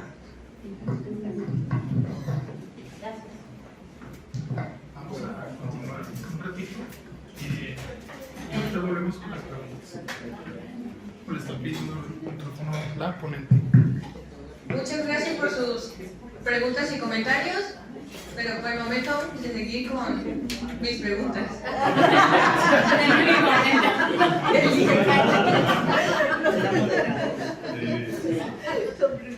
Con lo que están diciendo y viéndolas aquí, puedo decir que también se necesita actitud para dedicarse a la investigación, poder plantarse ante un público y hablar de lo que saben y hacerse escuchar. Lo que me lleva a la siguiente pregunta. ¿Cuáles fueron los mayores retos a los que se enfrentaron como estudiantes en ciencias, ya sea en la licenciatura o posgrado? Retos emocionales, intelectuales, culturales, sociales, los que hayan tenido.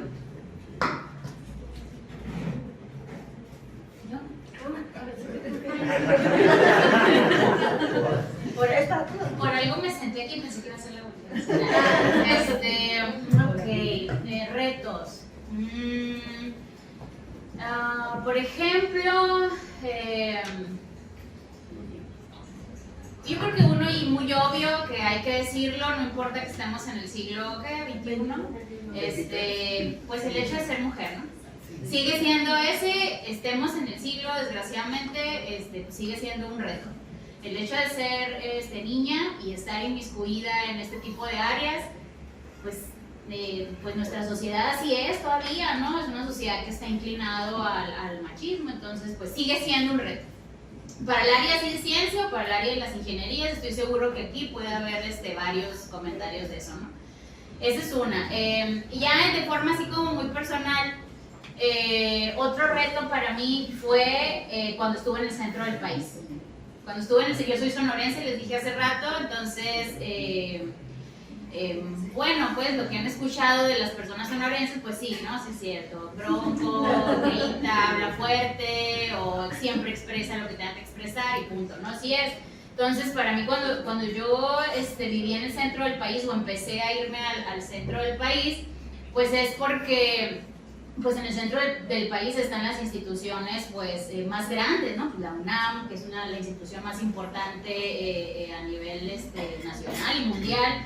Y bueno, y además en el centro del país está la mayor parte de la infraestructura, ¿no? Siempre en los estados sí tenemos ahí los centros de investigación y todo, pero para hacer investigación como pues con un poquito más de forma, pues tienes que irte a las instituciones que tengan la infraestructura más fuerte, ¿no? Donde puedas tú desarrollarte de mejor forma. Entonces mi doctorado yo lo hice para allá. Y bueno, yo desde la licenciatura iba al centro del país, me tocó andar en Querétaro, en diferentes partes, ¿no? Total que, pero el tiempo que estuve más fue en la Ciudad de México, donde estuve en la etapa de doctorado, en Ciudad de México y en Morelos. Y pues ya pasar más tiempo en esas ciudades con otro tipo de cultura, pues siempre fue bastante retador. Y como, con otra cultura, y si a eso le agregamos un poquito mi carácter, pues siempre se volvía como una barrera, pues sobre todo con los compañeros hombres, ¿no? Siempre era una barrera. Entonces, pero bueno, pues nada más es como, yo siempre digo, pues se vuelve un juego de ver quién aguanta más, y pues yo soy muy necia y muy terca, entonces pues nada más, ¿no? Le saca la vuelta a la piedra y sigue, ¿no? Pero yo creo que esas son las dos cosas, pues así como de forma personal, que pasé, la parte cultural por moverme al centro del país, pero no es nada que no se pueda solucionar, ¿no? Nada más ser un poquito necio y persistente, y pues la parte de ser niña en el área, ¿no? En mi caso, bueno, como lo comenté, durante la maestría y doctorado no tenía límites en cuanto a tratar de tener un equilibrio en mi vida personal. O sea, durante la maestría y el doctorado iba de lunes a domingo, desde las 8 de la mañana hasta las 8 de la noche o 9. No dormía bien, no comía bien. Entonces, para mí sí fue como después de que me dijeron todos estos problemas que tenía por estrés, se fue como de, a ver, o sea, ¿qué estoy haciendo, no? Y tuve que cambiar muchas cosas. Entonces, para mí eso fue como muy difícil porque, pues obviamente, ¿cómo decirlo de forma bonita? O sea, tú te acostumbras a cierto ambiente o a cierto ritmo de trabajo. Entonces, el hecho de que ya no lo puedes hacer, o sea, yo a veces me sentía mal de, oye, o sea, soy súper delicada porque no aguanto, qué sé yo, ¿no? Entonces, para mí eso fue muy importante, un cambio. También, por ejemplo, el primer artículo científico que yo quise publicar fue el de la maestría. Lo mandé a una revista, rechazado. Y fue de, ay, no puede ser, yo me quiero dedicar a esto, ¿cómo es posible? O sea, que ya me lo rechazaron, no sirvo para esto sí será lo mío. O sea, me planteé muchas preguntas, ¿no? Lo mandé, de hecho, lo mandamos creo como a 3 revistas y nada más no salían. Entonces, de hecho fue el primero que mandé a publicar y fue el último que se me publicó hasta el final de mi doctorado. Entonces, sí tuve que aprender a lidiar con la frustración. Y, ¿qué otra cosa? Creo que ha sido de las cosas que más como que me han marcado y he aprendido. Bueno, también, por ejemplo, obviamente yo quería esta carrera porque me gusta mucho hacer ciencia, pero obviamente todo el mundo quiere tener también algo estable. Y actualmente, desde hace tiempo, ¿no? Pero actualmente es muy difícil ahorita tener algo estable. Entonces, ya por ejemplo, terminé mi doctorado, por mi coasesora, como comenté en un momento, me fui a trabajar a la UTLA, fueron solamente 2 años, por cuestiones personales me regresé. Estuve en la Autónoma 1 año también trabajando. Obviamente yo tenía la idea de, bueno, quiero regresar a mi alma mater porque pues ahí estudié y todo, ¿no? Regreso, obviamente es bien difícil que te den planta, o sea, muy, muy difícil. Entonces salió ahorita la oportunidad del postdoctorado, terminé el postdoctorado y salió la oportunidad de trabajo en la que estoy actualmente, que también tampoco es seguro porque hay que estar como cada cierto tiempo renovándolo.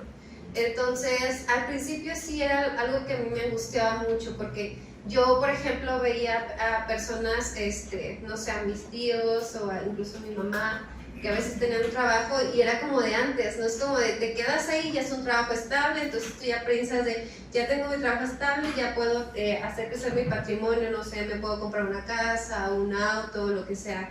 Eso ahorita está bien difícil y es algo que también me costó mucho como asimilarlo, que ya no estamos en los mismos tiempos.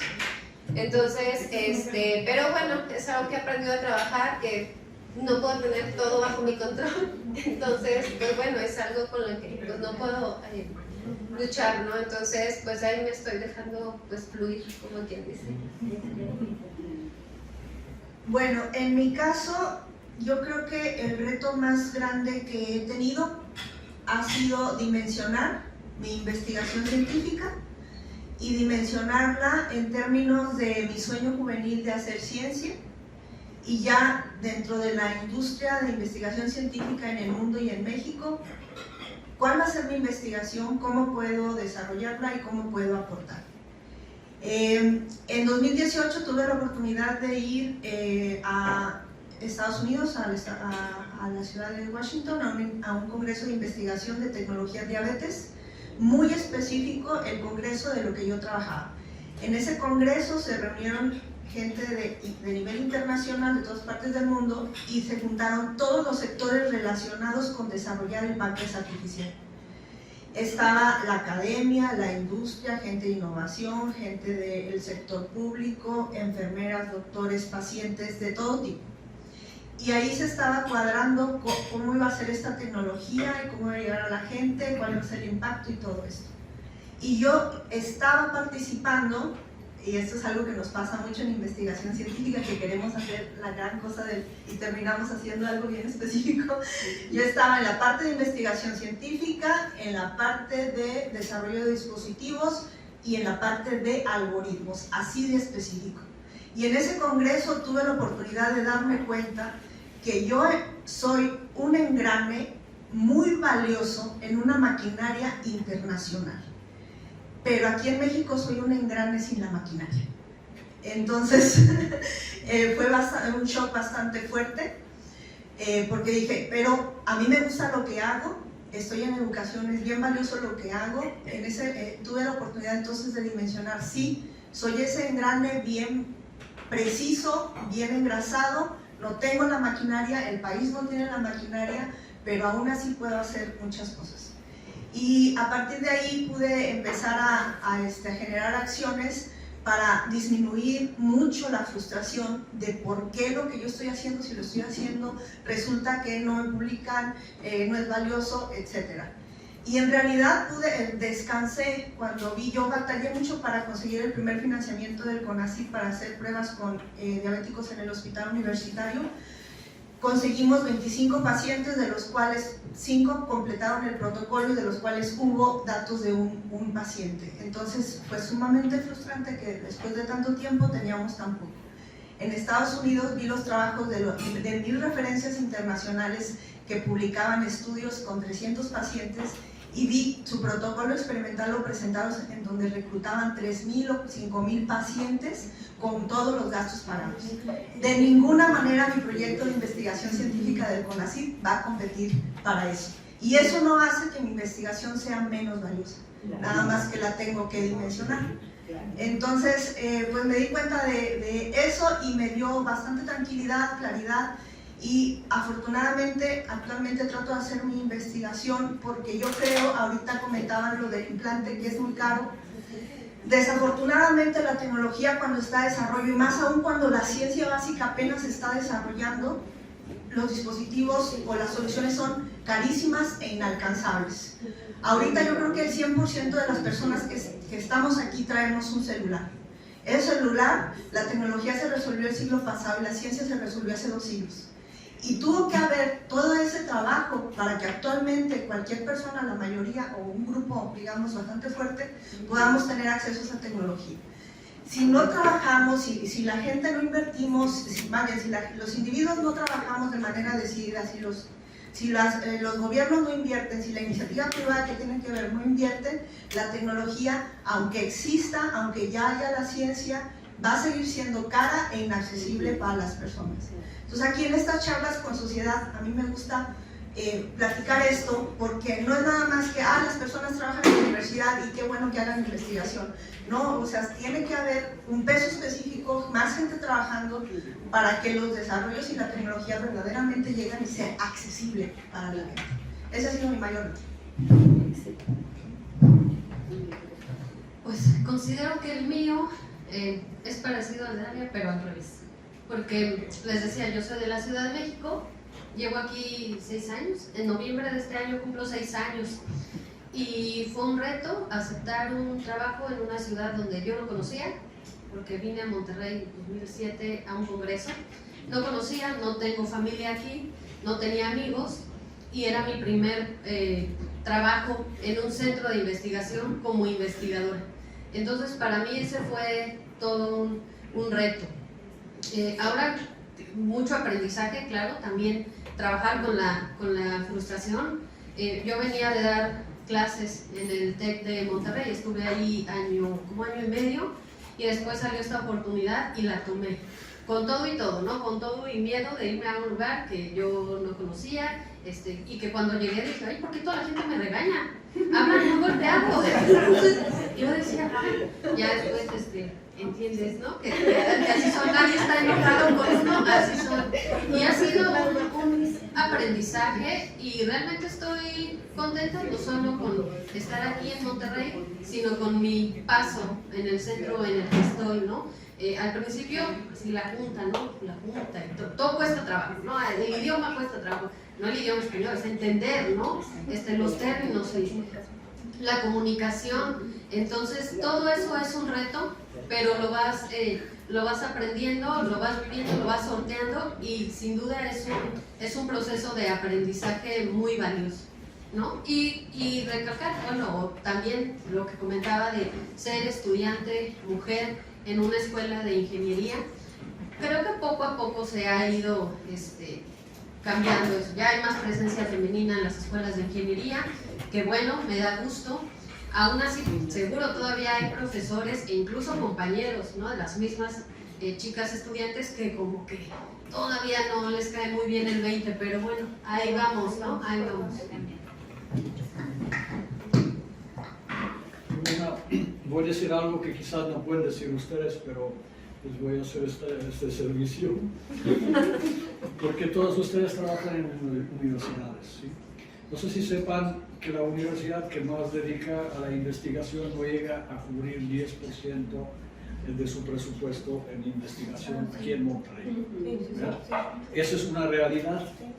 Quiere decir, lo que pagan a un investigador, lo que equipan en el equipamiento, lo que mandan a los congresos, ¿verdad? O lo que deberían mandar a los congresos, lo que invierten en publicaciones o en equipamiento de laboratorios y de bibliotecas, es una cosa ínfima en comparación con cualquier universidad firma patito europea. Porque cualquier universidad europea tiene obligación de dedicar 50% de su presupuesto a la investigación. ¿Sí? Entonces, sí me congratulo que están muy entusiasmadas, ¿verdad? Y que están echándole ganas de todo. Pero hagan cuenta que me imagino que le dan un desarmador, ¿verdad? Y tú das una investigación, ahora te voy a evaluar y te voy a pedir que hagas un trabajo burocrático de llenar todos los formularios de CONACYT, ¿verdad? Y cruzar los dedos a ver si te aprueban, porque normalmente aprueban los de las grandes universidades, donde tienen equipo, donde tienen posibilidades, la UNAM, el Politécnico y quizás una más, ¿verdad? Ya fuera de eso no. Entonces, esa es la realidad, ¿no? Ahora, si nos vamos a la academia, lo que decía el joven, que cómo hace por el cerebro, porque, bueno, mucho de esto se genera en las universidades porque la investigación aquí en Monterrey es reciente, tiene pocos años, hombre. los que están en la cabeza tienen tan poco tiempo que no saben ni qué pedir, ni cómo pedirlo. Y entonces, si tú en la maestría, una vez estaba sentado en una universidad, no voy a decir cuál, local, ¿verdad? Era una entrega de un doctorado honoris causa, no sé a quién, ahí, ¿verdad? Y entonces se sentó al lado de mí un muchacho. Y entonces yo dije, oye, ¿tú dónde estudias? Y digo, no, yo aquí terminé la maestría. Y digo, ¿y qué tal? ¿Cómo estaba la maestría? ¿Verdad? ¿Exigente? Hombre, exigentísima, exigentísima. Nos obligaron a leer 10 libros completos. Yo me quedé con la boca abierta y dije, ¿qué mierda es eso?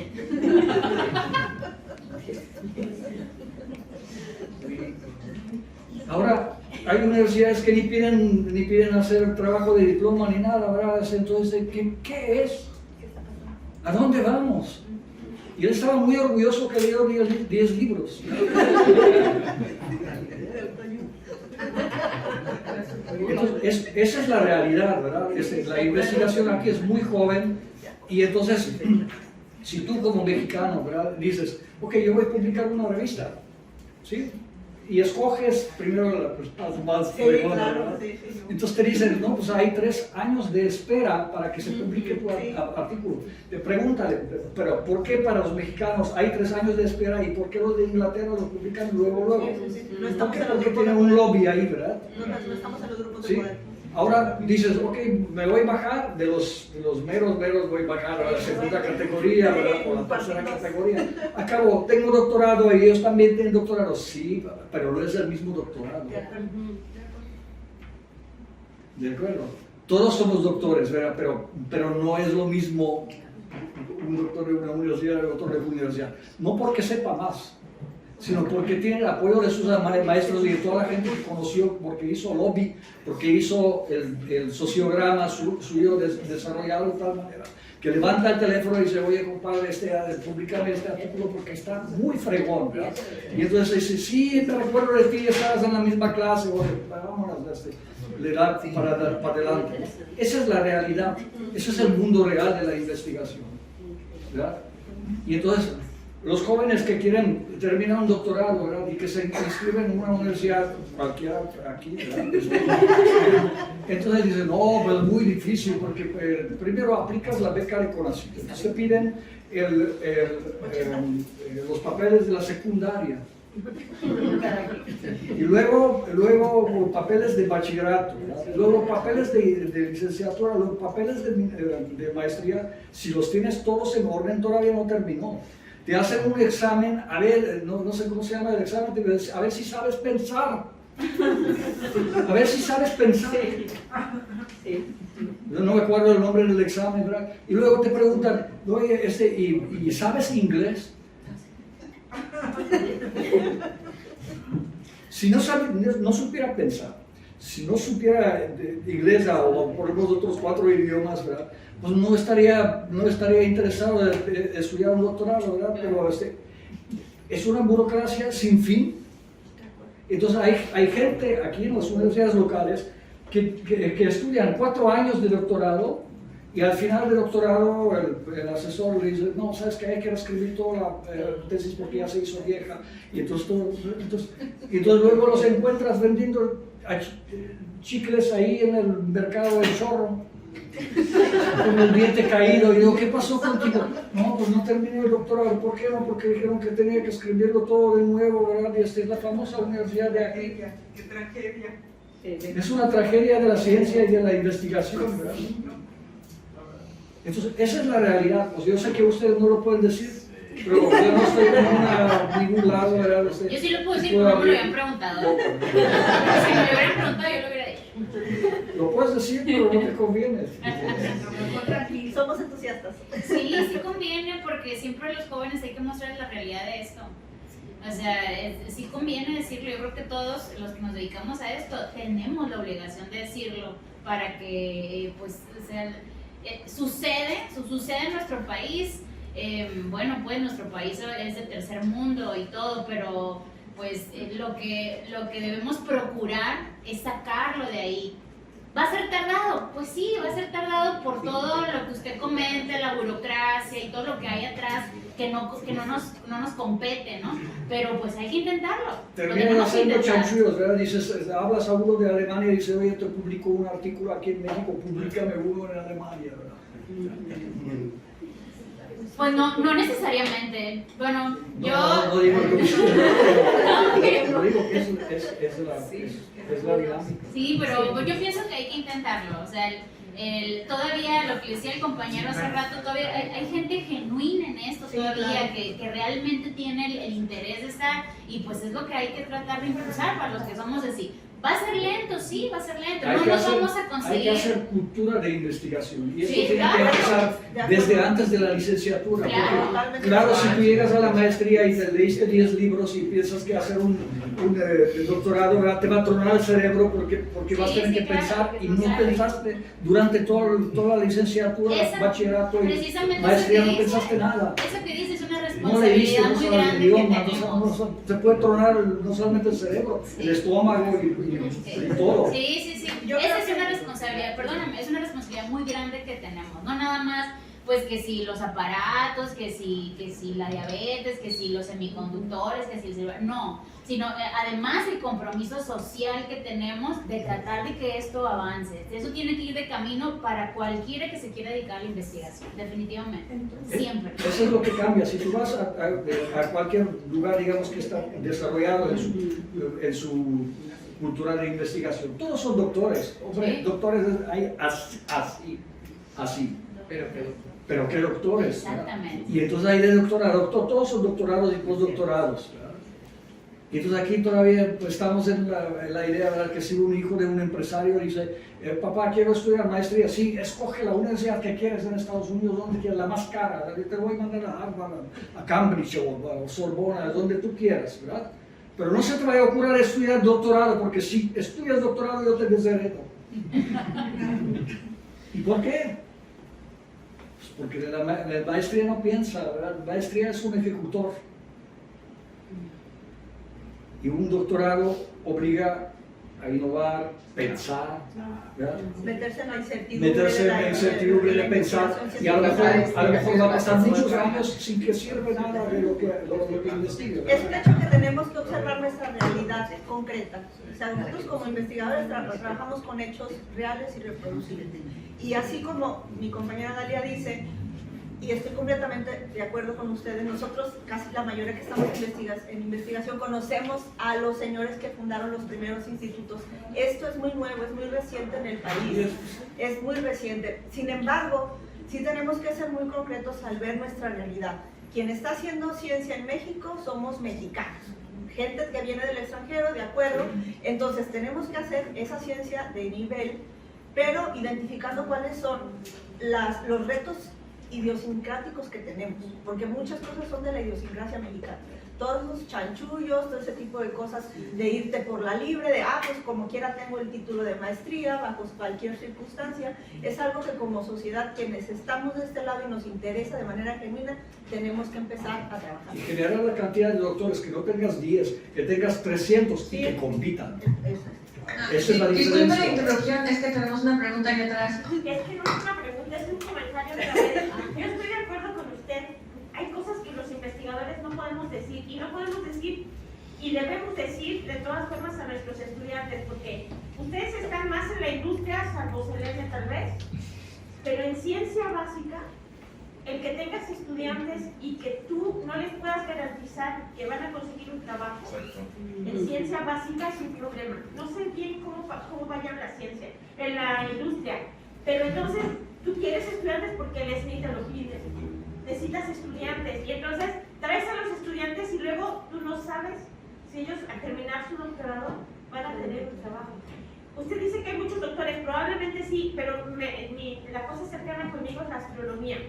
Desde que yo entré a la maestría en astronomía, estoy hablando de mediados de los años 90, había 250 astrónomos profesionales en México dedicándose a eso, y ahorita hay 300. O sea, desde entonces ahora no ha cambiado mucho el número. Y es un problema. Entonces, sí hay cosas que no podemos decir. ¿Cuántos observatorios tenemos en México? Tenemos El de Puebla. el de Puebla, el de la UNI que está aquí en un cerro. Bueno, ahora es reciente, está el de San Pedro Mártir que se lo han, está otro en Ensenada, pero no es un problema de observatorio. Sí, ya sé. Es un problema de lugares donde hacen investigación astronómica y hay poquitas universidades donde se hace y no hay plazas, esa es la realidad. Entonces tú educas a los estudiantes, formas a los estudiantes, haces nuevos astrónomos que van a trabajar luego es un problema y a eso yo le llamo paternidad responsable. Uno necesita tener responsabilidad sobre los estudiantes que forman. Ellos tienen que estar claros que tienen que tener un plan B. Sí, estudian para astrónomos para hacer horóscopos en un periódico.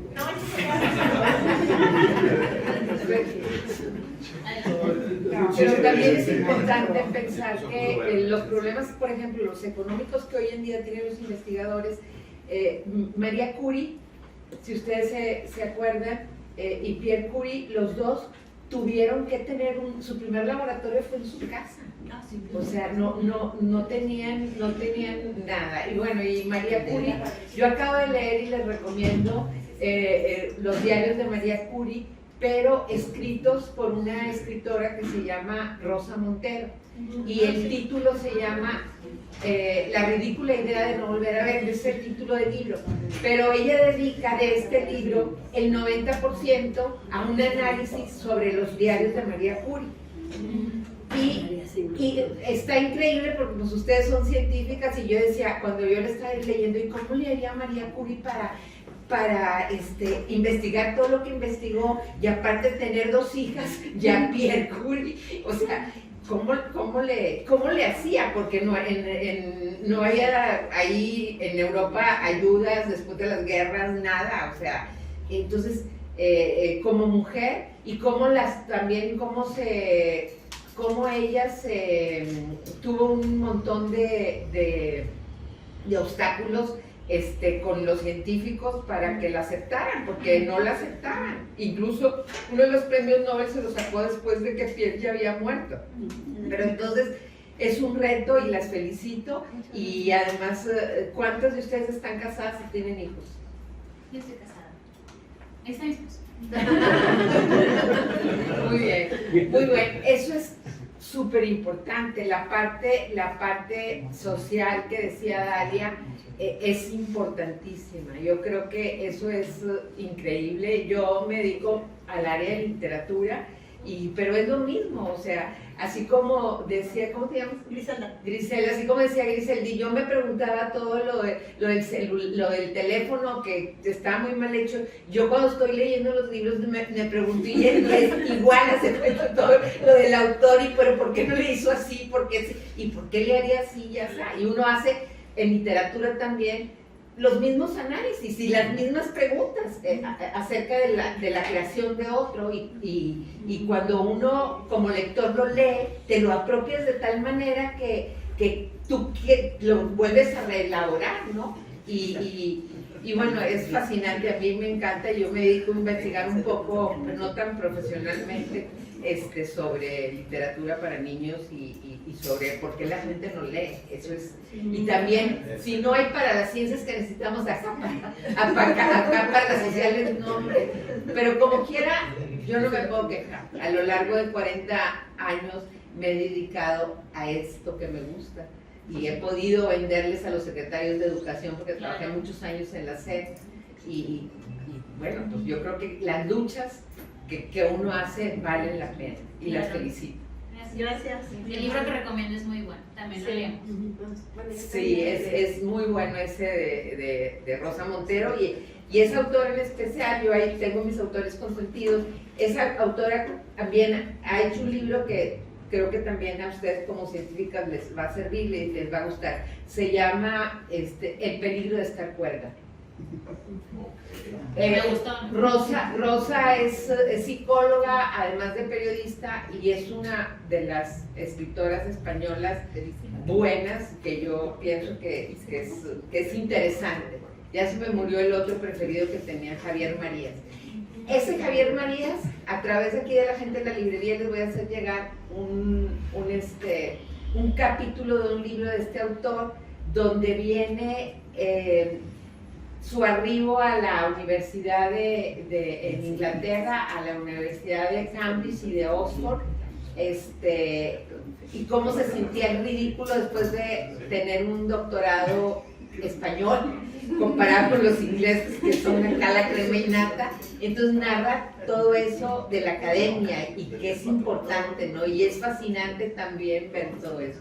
Se los voy a dejar con él. Gracias. Hay una pregunta. La última pregunta. ¿La última?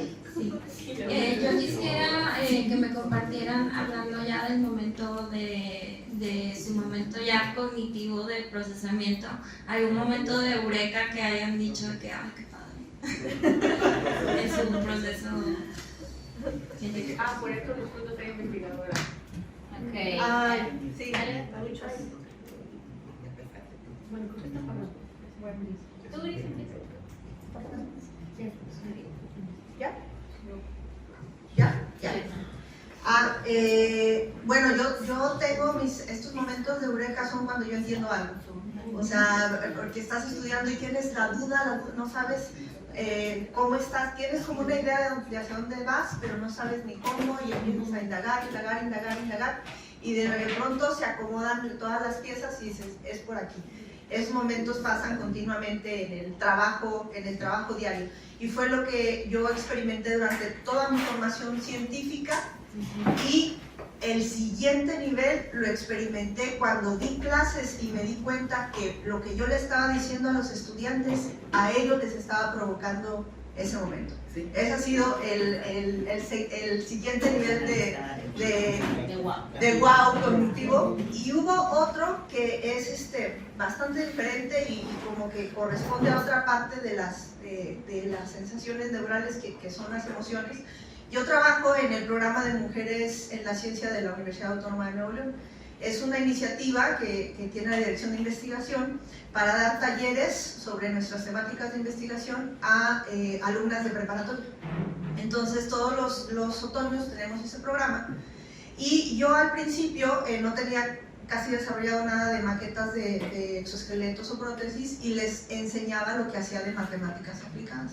Entonces era como que súper aburrido para las alumnas, ¿no? Les platicaba cuál era la motivación, pero así como que, ay, matemáticas aburrido. Entonces, sin embargo, yo sí soy una persona así súper apasionada, me gusta un montón mi trabajo y siempre estoy como que bien animosa. No sé qué vaya a pasar después, pero al momento así soy.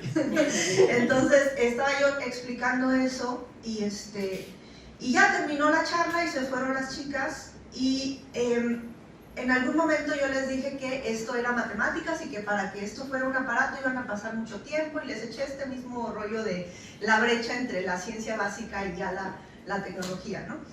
Entonces, pero les dije que mientras yo tuviera, a mí me gustaba mi trabajo y que mientras yo tuviera el tiempo consciente que me diera la vida, yo me iba a dedicar a esto, porque nos piden también que demos nuestra historia de vida, ¿no? Entonces yo como que bien convencida de qué es lo que me gusta hacer y entonces pues ya las chicas como que bien y se fueron, ¿no?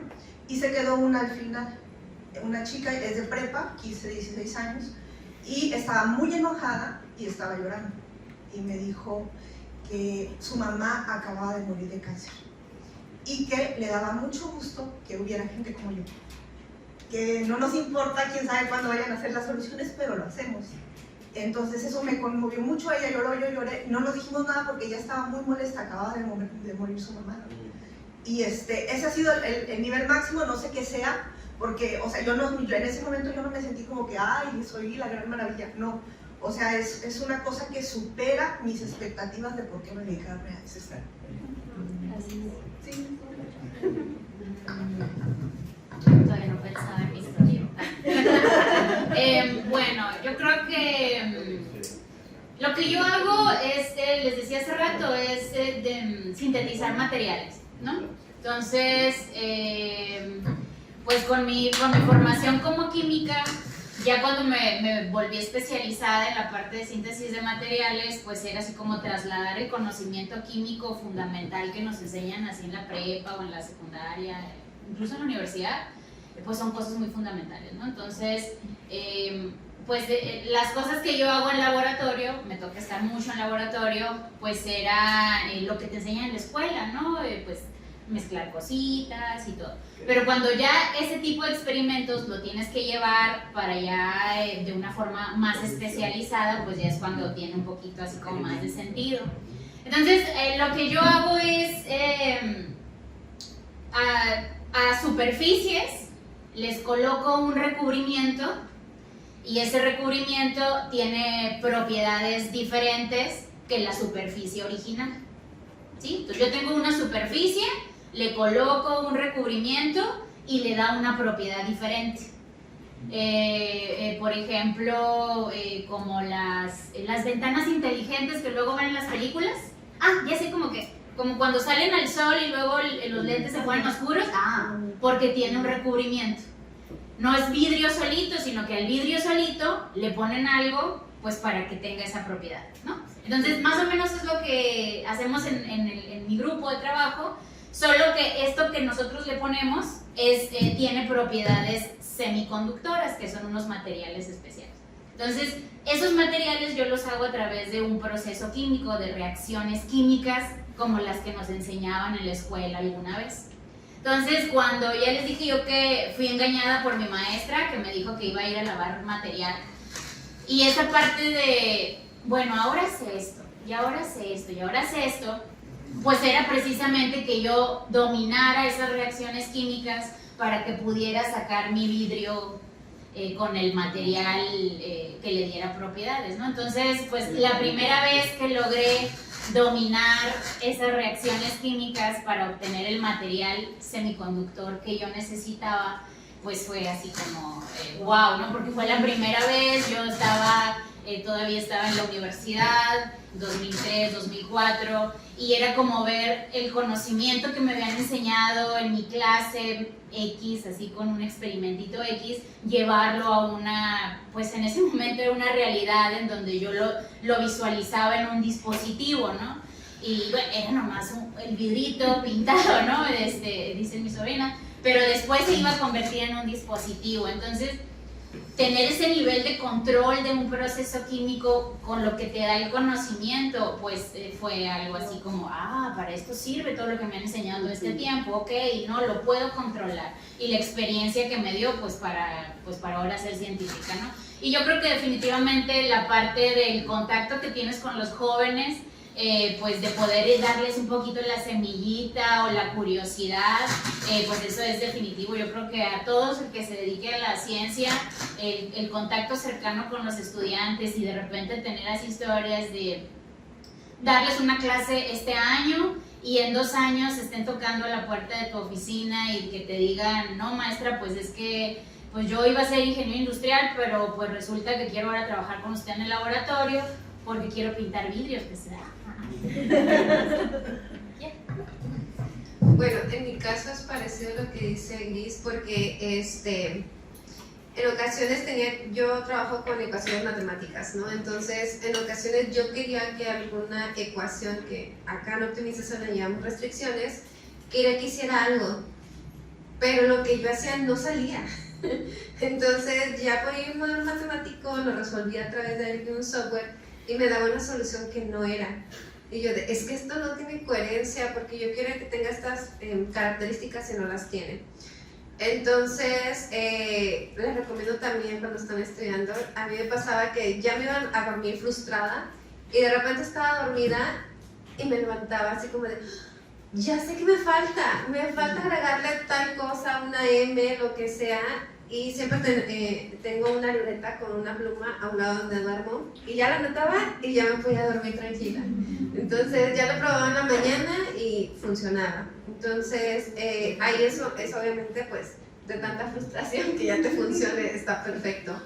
Me ha pasado, por ejemplo, que ahorita nos ha tocado dar, porque bueno, también para conocer, y bueno, yo creo que también a muchos siempre nos ha gustado participar en este tipo de foros, en algunos, pues sí, charlas que he dado. En ocasiones al final se me han acercado y sí me han preguntado de, bueno, si yo quisiera hacer algo como lo que estás haciendo, sobre todo el factor social, que estoy trabajando mucho en logística, a muchas personas les llama la atención.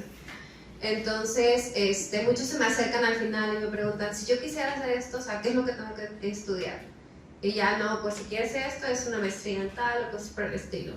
Y en el área en el que yo trabajo, afortunadamente no solamente se queda en la academia, también se queda en la industria. De hecho, muchos que trabajamos en optimización, muchos están en la industria. Entonces, es como tu plan B, porque si sabes que a lo mejor la academia no es lo tuyo, o te das cuenta que no te gusta, o el ambiente es muy pesado, o algo por el estilo, pues sabes que te puedes mover a la industria. Entonces, creo que hasta ahorita eso. Bueno, y como anteriormente siempre he trabajado en universidades, nunca he tenido como este acercamiento con la industria. En cambio acá, un comercial de CIMAR, porque hacemos investigación, pero también hacemos vinculación con empresas. He tenido la oportunidad de trabajar con varios proyectos en donde es muy bonito poder ver que muchas cosas que tú estudiaste en artículos, en la academia o en cualquier otro lugar, los puedas ver en proyectos de empresa, o sea, cosas que sí se pueden aplicar a la realidad. Eso es algo que también es muy bonito. Bueno, pues creo que yo en este momento, no sé quién de ustedes decía, ¿no? Como que uno tiene varios y en varias etapas, siento yo, y que evidentemente están muy relacionadas con la satisfacción también del momento, ¿no? Uno de ellos en particular pues fue en el postdoc que estaba trabajando. Ahí siento que es como la primera prueba, porque cuando estás trabajando con tu tutor o con tu director de tesis, bueno, es un trabajo que tú estás desarrollando, pero cuando estás en el postdoc, ahí sí estás tú solito, ¿no? Incluso a veces con gente que no conoces previamente, que llegas ahí y trabajas. En mi caso fue ahí estaba yo trabajando con estas pruebas de inteligibilidad con las que trabajo, y para mí fue una satisfacción grande, porque pues siempre, muchas veces, ¿no? Uno como que se acostumbra a que hay alguien que de alguna forma te guía, ¿no? Y cuando estás allá es aviéntate tú solito. Entonces para mí ese fue un primer momento. Otro, lo relaciono mucho con las pláticas que uno da, por ejemplo, con los niños de primaria. Hace poquito, por ejemplo, di una plática con unos niños de kinder, y entonces la verdad es muy bonito cuando tú le estás platicando las cosas, por ejemplo el sonido, el oído, sus reacciones, ¿no? Y uno parecería que, no digo que no te entiendan, ¿verdad? Pero están pequeños y son súper participativos y te ponen atención. Claro, es difícil mantener una atención como prolongada con ellos, pero te responden y levantan la mano y quieren participar, y ese es otro, y ese es otro de los momentos que yo veo de mucha satisfacción de este trabajo. Eso es algo que también me gusta mucho. Bueno, pues con esto damos por terminado nuestro diálogo. Muchas gracias a todos y a todas por asistir, pero antes de irnos vamos a agradecerle a nuestras expositoras y a nuestra moderadora, por favor, antes de irnos.